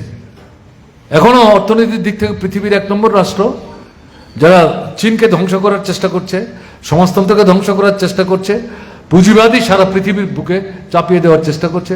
ভোট হয়েছে, ওখানে কি কমিউনিস্টদের সঙ্গে লড়াই হয়েছে। কারা লড়াই করছে? পুঁজিবিদরাই নিজেদের মধ্যে বিভক্ত। ট্রাম্প 51% ভোট পেয়েছে, তার বিপক্ষে যে সেও প্রায় 48-39% ভোট পেয়েছে। মানুষ বিভক্ত। কি প্রশ্নে বিভক্ত? মূল্যবৃদ্ধি, বেকারি, অর্থনৈতিক সমস্যা। তাহলে পুঁজিবাদ তো। আমেরিকা হচ্ছে পৃথিবীর 1 নম্বর রাষ্ট্র, সারা পৃথিবীকে তারা গ্রাস করতে চাইছে। তাদের এখানে এই সমস্যা কেন? এই সমস্যা নিয়ে কেন 2 পার্টির মধ্যে লড়াই হচ্ছে, ভোট হচ্ছে? মনে করার কোনো কারণ নেই। এই 2 পার্টির মধ্যে চিরদিন লড়াই হবে। ওখানেও নতুন শক্তি মাথাচাড়া দিয়ে উঠছে।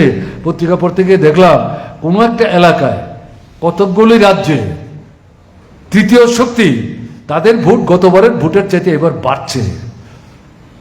জয়ী হওয়ার মতো অবস্থা না আসলো, তাদের ভোটও বাড়ছে। এবং এখানে বলছে, মূল্যায়ন যারা করছেন, এরা যদি দাঁড়িয়ে এই ভোট না পেত, তাহলে ডেমোক্রেটিক পার্টির যে মহিলা প্রার্থী, যিনি ভাইস প্রেসিডেন্ট ছিলেন, এবার প্রেসিডেন্টের জন্য লড়াই করলেন, তিনি জিতেও যেতে পারতেন। তো সে জিতলে কি লাভ হতো? একই তো ট্রাম্পের জায়গায় এই ভদ্রমহিলা জিততেন, এই ভদ্রমহিলার জায়গায় ট্রাম্প জিতলেন। এটা আধুনিক রিপিটের উপর। কিন্তু আমার কাছে ভালো লেগেছে, আমি মনের কথা খোলাখুলি বলছি, তাহলে নিউ ফোর্স ইজ ডেভেলপিং। আমেরিকাতেও কমিউনিস্ট পার্টি আছে, অত শক্তি না হতো, কিন্তু এটা আস্তে আস্তে পল্লবিত হচ্ছে। হবে তো। কে অনাহারে থাকতে চায়? কে বেকার থাকতে চায়? কে নিরক্ষর থাকতে চায়? কে গাছের তলায় বাস করতে চায়? কে ন্যাংটা উদুম গায়ে রাস্তায় বেরোতে চায়? গাছের চাল পরে তো এখন আর চলা যায় না। পুরুষরা মহিলাদের ঘরেও দাবিয়ে রাখবে, বাইরেও দাবিয়ে রাখবে, এটা মহিলারা মানবে কেন? ধর্মের কথা বলে, বর্ণের কথা বলে, সম্প্রদায়ের কথা বলে, মানুষের মধ্যে বিভাজন। একটা ছোট্ট অংশ হয়তো চায়, বড় অংশ এটা চায় না। আমাদের দেশের বড় অংশ চায় নাকি? এটা চায় না তো। RSS চায়, বিশ্ব হিন্দু পরিষদ চায়, বজরং দল চায়, বিজেপি চায়, কিন্তু আমাদের দেশের সব মানুষ চায়। চাইলে তো তারা 7 ভাগ ভোট পেত। তারা তো ভোট পেয়েছে কত, 35 থেকে 36 ভাগ ভোট পেয়েছে। তো সব মানুষ চায় না তো। কাজে এই জায়গায় দাঁড়িয়ে এটা বুঝতে হবে, মানুষ শোষণের মুক্তি চায়। এই মুক্তির পথ কে দেখাবে, কোন পথ, এটা বললে হবে না। এই পথ সমাজতন্ত্র দেখিয়েছে। কাজে এটার কোনো বিকল্প নাই। এটাই হচ্ছে শোষণ মুক্তির প্রকৃত বিকল্প। এই লক্ষ্যকে সামনে রেখে ভারতবর্ষে আমরা লড়াই করছি। এই মুহূর্তে আমাদের স্লোগান হচ্ছে জনগণতান্ত্রিক বিপ্লব। জনগণতান্ত্রিক বিপ্লবের মূল কথা হচ্ছে কৃষি বিপ্লব। কৃষি বিপ্লবের মূল কথা হচ্ছে যোদ্ধার জমিদার যারা শোষণ করছে, ঠকাচ্ছে, নিজেরা কৃষিকাজ করে না, তাদের প্রয়োজনের বাইরে অতিরিক্ত যেটা উদ্ধার করে এদের মধ্যে দেওয়া এবং শিল্পের বিকাশ ঘটানো। তার মধ্যে দিয়ে আমরা এগিয়ে যাব। ধীরে ধীরে আমরা সমাজতান্ত্রিক ব্যবস্থা পত্তন করব। কিন্তু এই স্লোগান নিয়ে আমরা কালকে যাচ্ছি না। আমরা এখন কি বলছি, আমাদের দেশের যে বর্তমান সরকারটা আছে, RSS, বিশ্ব হিন্দু পরিষদ, তাদের নিয়ন্ত্রিত বিজেপি সরকার, এরা অর্থনৈতিক যে নীতি নিয়ে চলছে এটা পুঁজিবাদী অর্থনীতি। পৃথিবীর দেশে দেশে পুঁজিবাদী রাষ্ট্রের যে সমস্যা, ভারতবর্ষের সেই সমস্যা বরং এটা গভীর থেকে গভীরতর হচ্ছে। এটার বিরুদ্ধে যে লড়াই আন্দোলন, এটাকে দমন করার জন্য, চেপে রাখার জন্য, বিপদগামী করার জন্য ধর্ম, বর্ণ, সম্প্রদায়ের কথা বলে বিভাজন করছে, গণতন্ত্র আন্তরিক দুর্বল করছে। এবং এর পেছনে তাদের লক্ষ্য হচ্ছে ওই আপনার জার্মানের মতো, ইটালির মতো, হিটলার, মুসোলিনির মতো একটা নির্দিষ্ট ধর্মের অনুসারী জনগোষ্ঠীর কর্তৃত্ব, আধিপত্য রাষ্ট্রের বুকে চাপিয়ে অন্য জনগোষ্ঠীর মানুষকে পিষে মারো। আমরা এটাকেই বলছি ফেসিবাদ। এটা তারা এখানে করার চেষ্টা করছে। তো আমাদের এই মুহূর্তে স্লোগান হচ্ছে, লক্ষ্য কিন্তু জনগণতান্ত্রিক বিপ্লব, কৃষি বিপ্লব, ধীরে ধীরে সমাজতান্ত্রিক ব্যবস্থা। এবং সেখানে কর্মসূচি পড়লে দেখবেন যে কথাগুলি বলছি আমরা, নারী পুরুষের মধ্যে সমান অধিকার, যার যা মজুরি, ন্যায্য মজুরি, তাকে ঠকানো যাবে না, ভূমিরকে জমি দেওয়া হবে, মাথা গুঁজবার জায়গা করে দেওয়া হবে, সবার জন্য শিক্ষা, সবার জন্য স্বাস্থ্য, ভোটের অধিকার থাকবে, নানা দল করার সুযোগ থাকবে, রাজ্যের সরকার থাকবে, কেন্দ্রের সরকার থাকবে, রাজ্যপাল থাকবে না। এটা সাদা হাতি, এটার কোনো মানে নাই। রাজ্যপাল তো কেন্দ্রের দালালি করছে। তো আমরা যদি এরকম সরকার তৈরি করতে পারি, এরকম দালাল তৈরি করার তো দরকার নেই। আমরা গণতন্ত্রের দৃশ্যভঙ্গি নিয়ে অগ্রসর হবো। পড়লে পরে বিস্তৃতভাবে সেখানে আমি জাস্ট একটু রেফার করলাম। কাজে এই জায়গায় দাঁড়িয়ে এই মুহূর্তে আমাদের বক্তব্য হচ্ছে, ওই জায়গায় যেতে গেলে পর গণতন্ত্রকে সংহার করে অর্থনৈতিক সংকটের চাপ থেকে বেরোবার জন্য যে লড়াইটা, এটাকে দাবিয়ে রেখে এই ফ্যাসিস্টসুলভ ব্যবস্থাটা কায়েম করার যে চেষ্টাটা করছে, এটাকে প্রতিহত করতে হবে। প্রতিহত করতে গিয়ে আমরা যারা কমিউনিস্ট পার্টি করে, আমাদের শক্তি তো বেশি না, একলা তো আমরা পারবো না। আমাদের বক্তব্য যতই সঠিক হোক, আমাদের মতো এরকম ভাবনা চিন্তা যারা করেন, এই সমস্ত দলগুলিকে একটা জায়গায় নিয়ে এদেরকে পরাস্ত করতে হবে। তার একটা উদ্যোগ আমরা নিয়েছি। কিন্তু পার্টি যেটা বলছে, এই কাজ চলবে, এই প্রচেষ্টা চলবে, কিন্তু মানুষের জীবনের যে মৌলিক সমস্যা, এই সমস্যার সমাধানের জন্য কৃষকের আন্দোলন, শ্রমিকের আন্দোলন, ছাত্রের আন্দোলন, যুবকদের আন্দোলন, শিক্ষক, কেরানি, কর্মচারী, তাদের যে আন্দোলন, এই আন্দোলন বন্ধ রাখা যাবে না। আমরা যাদেরকে নিয়ে বিজেপিকে হারাতে চাইছি, তাদের মধ্যে অবিজেপি এরকম রাজনৈতিক দল আছে যারা কোনো কোনো রাজ্যে সরকার চালায়। তাদেরকে নিয়ে আমরা ইন্ডিয়া ব্লক তৈরি করলাম বলে রাজ্যে তারা যদি জনবিরোধী ভূমিকা নেয়, যেহেতু ইন্ডিয়া ব্লকে তারা অংশীদার, তাদের সঙ্গে আমরা আছি, তাদের বিরুদ্ধে কথা বলা যাবে না, এরকম দৃষ্টি নেওয়া যাবে না। তাদের বিরুদ্ধে আমাদের কথা বলতে হবে। যেমন তামিলনাড়ুতে আমরা করছি, সেখানে একটা মাল্টি ন্যাশনাল কর্পোরেশনের কারখানা, সেখানে শ্রমিকরা কাজ করছে, তারা ইউনিয়ন করতে পারবে না। আরে অদ্ভুত কথা, তারা লড়াই করছে। তামিলনাড়ুর বর্তমান সরকার ইন্ডিয়া ব্লকের অন্যতম অংশীদার, তারাও আমাদের 2টো আসন দিয়েছে। তারা সাহায্য করেছে বলে আমরা জিতেছি। আমাদেরও ভোট আছে। আবার আমরা সমর্থন না করলে তারাও জিততে পারতো না। কিছু না কিছু জায়গায় আমাদের প্রভাব আছে।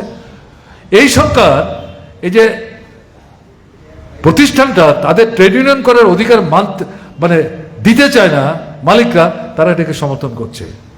আমাদের পার্টি এতদিন সিআইটি আন্দোলন করেছে, তাদের পাশাপাশি পার্টি ভারতের কমিউনিস্ট পার্টি মার্ক্সবাদী লাল ঝান্ডা কাঁধে নিয়ে বলছে এই দাবি আমরা সমর্থন করি, গণতান্ত্রিক দাবি, এই দাবি মানতে হবে, নাহলে লড়াই চলবে।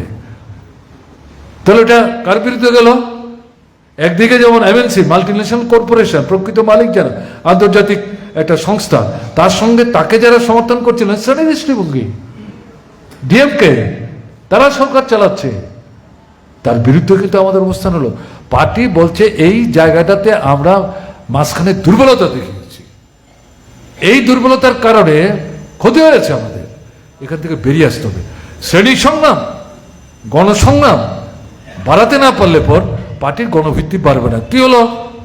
এই যে নির্বাচনটা হলো 24-এ, বিজেপিকে ধাক্কা দেওয়া গেছে, আসন কমানো গেছে, একলা সরকার করতে পারেনি, 400 আসন পায়নি, গতবারের চাইতে আসন কমেছে, যদিও ভোট তেমন একটা কমেনি, খুব বাড়াতেও পারেনি। লাভ হয়েছে কার? এই ইন্ডিয়া ব্লকের মধ্যে প্রধান লাভ হয়েছে কংগ্রেসের, আর সঙ্গে আর 2-3টা ছোট ছোট প্রাদেশিক দলে। তো আমাদের কি লাভ হলো? আমাদের তো শক্তি বাড়লো না। আমরা তো 4টা আসনে জিতলাম, একটা আসনে নিজের শক্তি দিয়ে জিতলাম কেরালায়, গতবার একটা, এবারে একটা, তামিলনাড়ুতে 2টা আমাদের শক্তি আছে, এরা সমর্থন করেছে, আর একটা রাজস্থান কংগ্রেস সমর্থন করেছে, না হলে ওখানে জিততে হতো, অসুবিধা হতো। পার্টি আত্মসমীক্ষা, এটা নির্বাচনী পর্যালোচনা, এভাবে কতদিন চলবে? বিজেপিকে হারাতে হবে, ফেসিবাদী দৃষ্টিভঙ্গি, একলা পারবো না, অবিজেপি গণতান্ত্রিক দৃষ্টিভঙ্গি সম্পন্ন একসাথে লড়াই করব, কিন্তু শ্রেণী সংগ্রাম বাদ দিয়ে না। কৃষকের দাবি, শ্রমিকের দাবি, ছাত্র যুবের দাবি, তফসিলি অংশের মানুষের দাবি, উপজাতিদের দাবি, এই নিয়ে যেখানে যেই লড়াই সংগতভাবে কমিউনিস্টদের করা দরকার, এই লড়াই খান্তি রেখে তথাকথিত শুধু India block India block India block কারোর বিরুদ্ধে বলা যাবে না, শুধু বিজেপির বিরুদ্ধে। নিশ্চয়ই বিজেপির বিরুদ্ধে বলবো, তারা যেখানে সরকার চালাচ্ছে, অথবা তারা যদি কোনো জায়গায় এই শ্রমিক কৃষক স্বার্থের পরিপন্থী ভূমিকা নেয়, আমাদের ভূমিকা নিতে হবে, না হলে তো আমরা এখান থেকে বেরোতে পারবো না, এটা বুঝতে হবে। কাজেই এই ভাবনা নিয়ে যদি আমরা আমাদের দেশের মধ্যে আন্দোলন সংগ্রামটা সংগঠিত করতে না পারি, নভেম্বর বিপ্লব বার্ষিকী 1 বছর পর পর আমরা করব, কিন্তু লক্ষ্যে তো পৌঁছতে পারবো না। তো নভেম্বর বিপ্লব বার্ষিকী উদযাপন করছি আমরা, কেন করছি? লক্ষ্যে পৌঁছার জন্য। সময় একটু লাগতে পারে। আজকে আমাদের দেশের পরিস্থিতির পরিপ্রেক্ষিতে এই ভাবনাটা নিয়ে জাতীয় স্তরে অগ্রসর হতে হবে। আমাদের রাজ্যের অবস্থাটা কি? এক যাত্রায় তো পৃথক ফল হবে না। দিল্লিতেও বিজেপি, রাজ্যেও বিজেপি, 7 বছর হয়ে গেল, আর 2 মাস বাকি আছে হয়তো। অবস্থাটা কি? জিনিসের দাম বাড়ছে, কেনবার ক্ষমতা নাই, কাজ নাই, রোজগার নাই, অর্ডার আছে, অনাহার আছে, অনাহার মৃত্যু আছে, সন্তান বিক্রি হচ্ছে। বামফ্রন্ট সরকারের সময় এগুলো বন্ধ হয়েছিল, এগুলো আবার শুরু হয়েছে। তাহলে কি করে হবে? বেকার সমস্যা, নিয়োগ নাই, নিয়মিত নিয়োগ নাই, চুক্তিভিত্তিক নিয়োগ, কম বেতনের নিয়োগ, 11 মাস চাকরি, তারপরে ছাঁটাই, 1 মাস পর আবার নতুন করে নতুন চাকরি, যাতে আইনগত কোনো অধিকার প্রতিষ্ঠিত না হয়। যে কয়েকটা চাকরি হচ্ছে টাকার বিনিময়ে, বাইরের রাজ্যের ছেলেরা আসছে, 3য় শ্রেণীর চাকরি, 4র্থ শ্রেণীর চাকরি, আরএস তাদেরকে নিয়ে আসছে, তাদেরকে চাকরিতে ঢুকাচ্ছে। আমাদের রাজ্যের ছেলেরা চাকরি পাচ্ছে না, মেয়েরা চাকরি পাচ্ছে না। এলাকার কাজ নাই, টুয়েপের কাজ নাই। বামফ্রন্ট সরকারের সময় রেগা 84 থেকে 100 দিন অতিক্রম করেছিল, এখন 20 থেকে 25 দিন, তাও কাজের পর মজুরি যথাসময় পায় না। যখন পায় সেখানে আবার মন্ডলের লোকরা ভাত বসায়। এটা আপনাদের কথা, নগরেও তাই হচ্ছে। সরকারের 20 থেকে 22টা উন্নয়নমূলক কাজের দপ্তর আছে, আমরা সরকার চালিয়ে এসেছি। রাস্তাঘাট, জল, কল, স্কুল, হাসপাতাল, বিদ্যুৎ, সেচ, বন, উপজাতি উন্নয়ন, এই যে দপ্তরগুলো, এগুলোর মাধ্যমে কাজ করিয়ে শুধু রেগার কাজ দিয়ে আর শুধু টুয়েপের কাজ দিয়ে আমাদের রাজ্যের বামফ্রন্ট সরকারের সময় দারিদ্র্যমুক্ত, অনাহার মৃত্যুর হাত থেকে মানুষকে বাঁচাবার যে ব্যবস্থাটা নিশ্চিত করে গেছিল, এটা শুধু রেগা আর টুয়েপের কাজ না। এই যে 20টা উন্নয়নমূলক দপ্তর বামফ্রন্ট সরকারের, এর সাথে এটাকে যুক্ত করে রাগার চাইতে এবং টুয়েপের চাইতে আরো অনেক বেশি কাজের ব্যবস্থা হয়েছে। এই দপ্তরগুলির কাজ কোথায়? নাই তো, নাই। তাহলে সমস্যাটা কি? শিক্ষা ভীষণভাবে আক্রান্ত, বিনা পয়সায় প্রায় ইউনিভার্সিটি পর্যন্ত পড়ার ব্যবস্থা, বই কিনে দিয়েছে বামফ্রন্ট সরকার। এখন আবার ঘুর পথে পয়সার বিনিময়ে পড়া শুরু হয়েছে। স্কুল বন্ধ করে দিচ্ছে, বেসরকারি পুঁজির হাতে তুলে দিচ্ছে। শিক্ষক রিটায়ারমেন্টে যাচ্ছে, শূন্য পদ এগুলি পূরণ করছে না, নূতন করে লোক নিচ্ছে না, পরীক্ষায় ফেল করছে, ক্লাস হচ্ছে না। 100 জনের মধ্যে 70 জন, এরা দল বেঁধে যাচ্ছে। আরে আমাদের ক্লাসই করলো না, কোর্সই কমপ্লিট করলো না, পরীক্ষা বসে দেখলাম সেখান থেকে প্রশ্ন, কি করে উত্তর দেবো? ফেল তো আমি করবো, এটা তো আমি জানি না, তাহলে কি করতে হবে? তারা বিক্ষোভ দেখাচ্ছে, তাদের পাস করিয়ে দিল। এটা ঠিক না, আমরা এটাকে সমর্থন করি না। এবার হয়তো চুপ পড়ে গেছি আমরা। এটা কি পদ্ধতি? এই পাশের কি অর্থ? সে তো অর্ধমূর্খ থাকবে, লাভ হবে না তো কিছু। তাহলে সরকার যে পদ্ধতি নিয়ে শিক্ষাটাকে ধ্বংস করার চেষ্টা করছে ইনডাইরেক্টলি, এটার বিরুদ্ধে যদি আমরা কথা না বলি, এটাকে সমর্থন করা হবে? শেষ করে দিচ্ছে উদ্দেশ্যমূলক। এটা শুধু ত্রিপুরা মনে করার কারণে বিজেপি শাসিত প্রত্যেকটা রাজ্যে এই জিনিস তারা ঘুরিয়ে ফিরে করার চেষ্টা করছে। স্বাস্থ্য, কত লোকে, কতজন ডাক্তার, কতজন নার্স, কতজন স্বাস্থ্যকর্মী, হিসাব করা আছে বামফ্রন্ট সরকারের সময়ে। এরকম একটা জায়গায় আমরা চলে গেছিলাম, বাইরে না, রাজ্যের ভেতর থেকে ডাক্তার তৈরি করছিলাম, নার্স তৈরি করছিলাম, স্বাস্থ্যকর্মী তৈরি করছিলাম। পাশের আগেই হিসাব করে তাদেরকে নিয়োগের ব্যবস্থা হতো। এখন শত শত বেকার হয়ে পড়ে আছে। আমি শত শত বলছি কেন, 1000-এর উপর হবে। ডাক্তারও তো 1000-এর উপর না, নার্স, প্যারামেডিক্স, ডাক্তারও শত শত। ওষুধ নাই, আমরা সব ওষুধ বিনা পয়সা দিতে পারতাম, ঘটনা তা না, কিন্তু 10টার মধ্যে 5টা তো দিতে পারতাম। এখন তো একটাও না।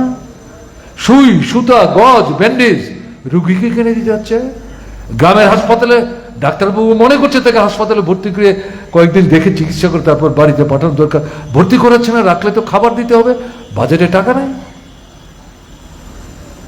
আগরতলায় পাঠাচ্ছে, কি করে যাব? দূরতম এলাকা, ট্রাইবেল এলাকায় বলছে ওই তো আমাদের এখানে অ্যাম্বুলেন্স আছে, নিয়ে যান। তারা খুশি। তারপরে বলছে পেট্রোল ডিজেলের কিন্তু পয়সা নেই আমাদের, আপনাদের দিয়ে নিতে হবে। অদ্ভুত কথা। তাদের রুগীর ভাড়ার চাইতে পেট্রোল ডিজেলের পয়সা বেশি, কি করে যে আমরা এই প্রহসনটা কেন? এরকম কি ছিল বামফ্রন্ট সরকারের সময়? কোথায় আমরা আছি? কৃষক সবচাইতে আক্রান্ত। সেচ 98 ভাগ জমিতে আমরা নিয়ে গিয়েছিলাম। উন্নত মানের বীজ বাইরে থেকে আনতে গিয়ে যখন দেখা গেল যে না, এগুলো তো অনেক জায়গায় আমরা ঠকে যাচ্ছি, এখানেই তৈরি করে অল্প পয়সায় কৃষকদের দেওয়ার ব্যবস্থা, ভর্তুকিতে সার দেওয়ার ব্যবস্থা, কৃষি যন্ত্রপাতি 100 টাকার জিনিস মালিক 50 টাকা দেবে, 50 টাকা সরকার দিয়ে সাহায্য করতো। এই 50 টাকাও মালিক যাতে ব্যাংক থেকে ঋণ নিতে পারে, এই ব্যাংকের উপর চাপ সৃষ্টি করে তাদেরকে এটা পেতে সাহায্য করেছে। কোথায় এগুলো? সমস্ত বন্ধ, ধ্বংস হয়ে গেছে সমস্ত। এই যে বন্যার পরে কৃষিতে যে সমস্যাটা তৈরি হলো, কি সমস্যা, সিরিয়াস একটা অবস্থার মধ্যে চলে গেছে। তাহলে এই জায়গার মধ্যে দাঁড়িয়ে কিসের সরকার চলছে? এডিসি, এত লড়াই করে এডিসি তৈরি হলো, এত বড় বড় কথা, লম্ফজম্প দিয়ে সারা রাজ্যের সমস্যা যা এডিসিতে সমস্যা তার চাইতেও বেশি। সরকার কোথায়? এডিসির সরকার কোথায়? শুনবার লোক কোথায়? এরা ফুর্তি করছে দুর্গাপূজার জন্য, হ্যাঁ, আগরতলায় নৃত্য করছে, ফিতা কাটছে মুখ্যমন্ত্রী। আর কয়েকদিন পরে দেখবেন শনি পূজার মন্দিরেরও ফিতা কাটতে যাবে। কাজ নাই তো কিছু। কোথায় আছি আমরা? তাহলে এই যে পরিস্থিতিটা চলছে, পরিস্থিতি মেনে নেবেন। এই যে সরকারটা এই যে চোখ ফিরাচ্ছে না, কথা শুনছে না, শুনতে চাইছে না, ভূমিকা নিচ্ছে না, কারণটা কি? কারণ হচ্ছে আমরা তো আপনাদের ভোটে সরকার চালাচ্ছি না। আমরা তো জানি আমরা কি করে সরকার চালাচ্ছি। রিগিং করা ভোটে আমরা সরকার চালাচ্ছি। মানুষ তো আমাদের ভোট দেয় না, জোর করে আপনাদের ভোট আপনাকে দিতে না দিয়ে আমাদের মাসলম্যান যারা, তাদের দিয়ে এই ভোট বাক্সে ঢুকিয়ে আমরা সংখ্যাগরিষ্ঠতা অর্জন করেছি। এই যে এবারকার ভোট হলো, দেশের ভোট 39টা ভোট পেয়েছে। 5 বছরের ব্যবধানে 12 ভাগ ভোট কমলো, 51 থেকে 39 আসলো। 39টা প্রকৃত ভোট না, তাদের ভোট 20 থেকে 22-এর বেশি না, বাকি ভোটটা হচ্ছে জালিয়াতি, রিগিং করা ভোট। আপনারা এখানে যারা এসছেন গত বিধানসভার ভোটে, আমার তো নিশ্চিত বিশ্বের অর্ধেক আপনারা ভোট দিতে পারেননি। আমি বড় কমিয়ে বলছি, 18 নির্বাচনের পর থেকে সর্বশেষ যে পঞ্চায়েত নির্বাচন হলো, এখানে মানুষ ভোট দিতে পেরেছেন। লুট চলছে, মুখ্যমন্ত্রী জানেন না? তিনি যে পরপর 2বার জিততেন, তিনি কি করে জিতেন তিনি নিজেও তো জানেন, নিজেও জানেন। তাহলে এই জায়গায় দাঁড়িয়ে ত্রিপুরার এই যে ভোটের ভিত্তিতে সরকার তৈরি করার যে পদ্ধতিটা চালু হয়েছে, এর আগ পর্যন্ত এত কম ভোটে ত্রিপুরায় কোনো সরকার হয়নি। 20-25 ভাগ ভোটে বর্তমান সরকার চলছে। এই সরকারটা হতো না যদি তীব্রমতা সেখানে প্রতারণা না করত। বিজেপির বিরুদ্ধে মানুষের ক্ষোভ, তারা ওই স্লোগানটা নিল, আলাদা ভোটের ভরণ করলো, 19 ভাগ ভোট পেল, 13টা আসন জিতল। তারা যদি এই 19 ভাগ ভোট তাদের দিকে না নেয়, তাহলে এই ভোটটা তো বামফ্রন্টের দিকে আসে, মার্ক্সবাদী কমিউনিস্ট পার্টির দিকে আসে। এদের কাটকাতে হবে। টিউজার যেমন কংগ্রেসের সঙ্গে গিয়ে স্লোগান দিয়েছিল লাল না সাদা না, পরে কংগ্রেসের পেটে ঢুকেছে, এখানে তীব্রমতা তাই করেছে। এখন বুঝতে পারছেন আমাদের লোকরা? কাজে এই পরিস্থিতিতে দাঁড়িয়ে একে তো মেনে নেওয়া যায় না। আমরা শুধু নভেম্বর বিপ্লব করবো, সমাজতন্ত্র চাই, হ্যাঁ, এটা বললে তো হবে না। এখন যে পরিস্থিতির সম্মুখীন আমরা, এর থেকে তো আমাদের বেরোতে হবে। গণতন্ত্র রক্ষা, ত্রিপুরাতে গণতন্ত্রই নাই। ইদানিং কিছু মিটিং টিটিং করা ঠোরা যায়। আপনারা এই ঘরটা ভাড়া চেয়েছেন, পেয়েছেন অনেক পরে, 6 মাস আগে চালিয়ে পেতেন না। এটা একটু পরিবর্তনটার ভিত্তি কি বুঝতে পারছে? হাওয়া ভালো না, দেশের হাওয়া ভালো না, রাজ্যের হাওয়াও ভালো না। ভোট না পেয়ে কম মানুষের ভোটে, হ্যাঁ, শক্তি জুড়ে কোনো মতে সরকার চালাচ্ছি, এভাবে কি চলবে নাকি? তারা কেউ কেউ মনে করছেন এভাবেই চলবে আজীবন। এইভাবে আজীবন চলে না। তা আমি যে দৃষ্টান্ত দিলাম তো শ্রীলঙ্কা, চোখের সামনে তো। কাজে এই জায়গায় দাঁড়িয়ে আমাদের এখন করতে হবে কি? আমাদের কাজ চাই, মজুরি চাই, মজুরির হার বাড়াতে হবে, জিনিসের দাম কমাতে হবে, কালোবাজারি বন্ধ করতে হবে, বেআইনি মজুতদারি বন্ধ করতে হবে, মজুদ উদ্ধার করতে হবে, রেশন সপ্তাহের জিনিস সপ্তাহে পেতে হবে, আরো 2-4টা জিনিস যোগ করতে হবে। খালি ঘোষণা দিলে চলবে না। প্রকৃত অর্থে বামফ্রন্ট সরকার সাধারণ রেশনের পাশাপাশি তেল এবং ডালের জন্য যে পয়সা দিত, এখন এগুলি বন্ধ হয়ে গেছে। এগুলি চালু করো, আরো 2-4টা জিনিস যুক্ত করো। কেন? তো তোমাদের সরকার, এখানে তোমাদের সরকার, একটা গাড়ি 2টো ইঞ্জিন, তোমরাই তো বলেছো অনেক শক্তি, তাহলে করছো না কেন? কে বলেছে জিনিসের দাম কমানো যায় না? এই কথাগুলো আমাদের বলতে হবে। বেকারদের চাকরি শূন্যপদ পূরণ করো, তোমরাই বলেছে। 18 নির্বাচনে সরকার আসতে পরে প্রথম মন্ত্রিসভার বৈঠকে 2টো সিদ্ধান্ত হবে। একটা হচ্ছে 50,000 নাকি শূন্যপদ, এক সিদ্ধান্তে 50,000-এর চাকরির ব্যবস্থা হয়ে যাবে। আর 7 সেন্ট্রাল পে কমিশন, কেন্দ্রের কর্মচারী, এরাই তো সবচাইতে বেশি বিভ্রান্ত হয়েছেন এবং বিভ্রান্ত করেছেন। আমার বলতে কোনো দ্বিধা নেই। নিজের ঘরে স্ত্রীকে, ছেলেকে, মেয়েকে অনেক মিছিল টিছিল করেছে, আমিও করেছি। এবার বলছে চলো পাল্টাই, এবং এই জিনিস করবে 7 দিন 8 দিন হিসেব টিসেব, 20,000-এর বেতন 40 হবে, 40-এর বেতন 80 হবে, 80-র বেতন 1 লাখ ছাড়িয়ে যাবে। এবার চুপচাপ ওখানে গিয়ে ছাপ মারো। ছেলে বিভ্রান্ত, ছেলের মা বিভ্রান্ত, তার বোন বিভ্রান্ত, তার কাকা বিভ্রান্ত। এখন অবস্থাটা কি?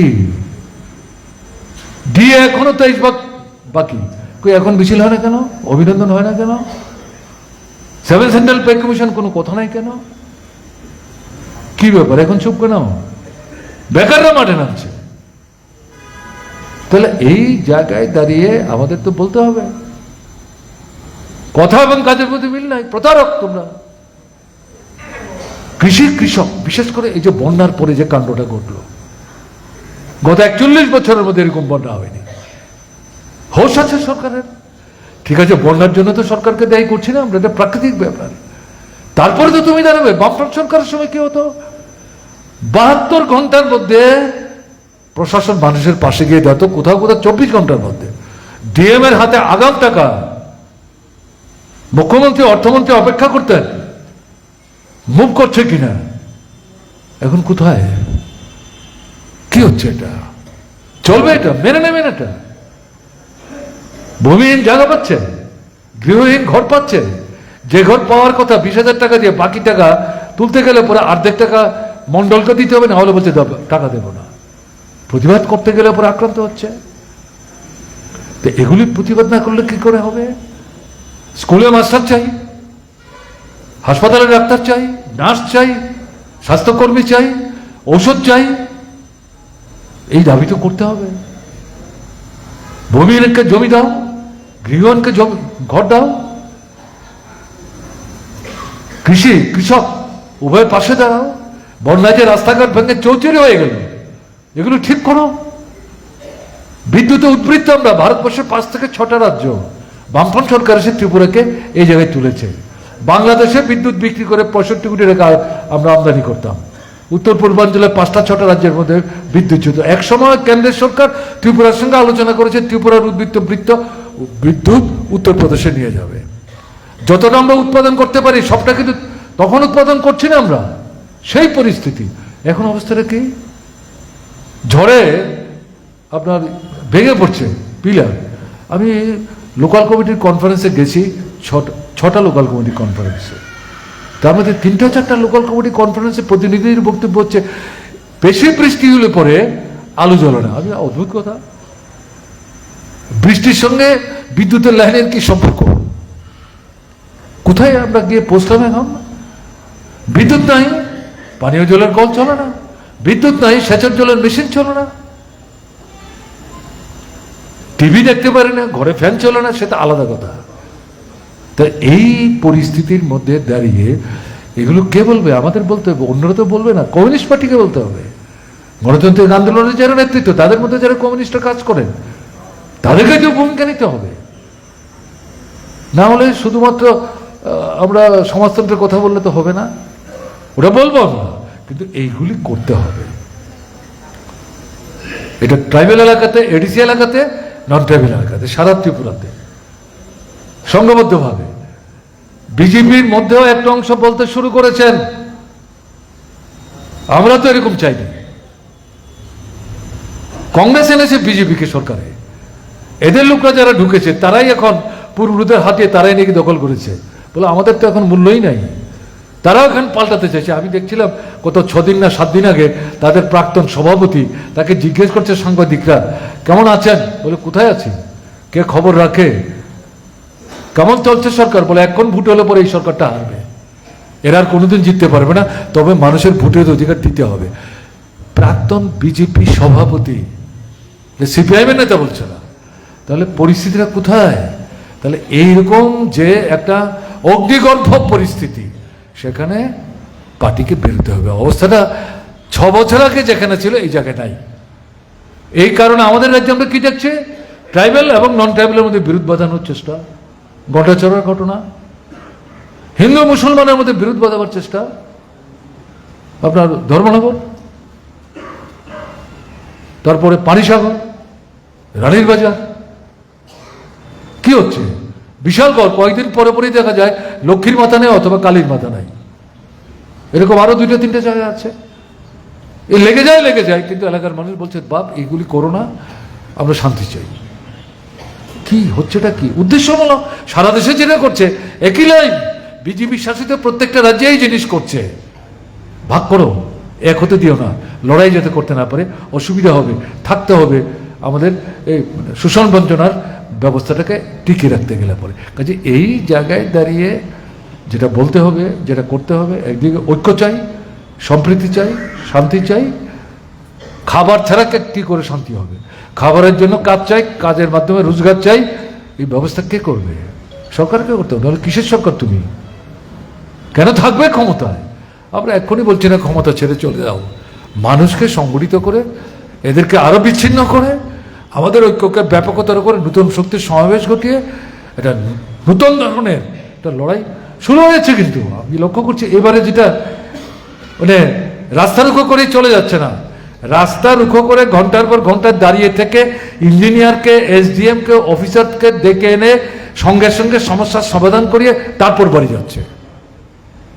এরকম ঘটনা কিন্তু ঘটছে। গত 15 দিনের মধ্যে 3-4টা জায়গায় এরকম ঘটনা ঘটেছে।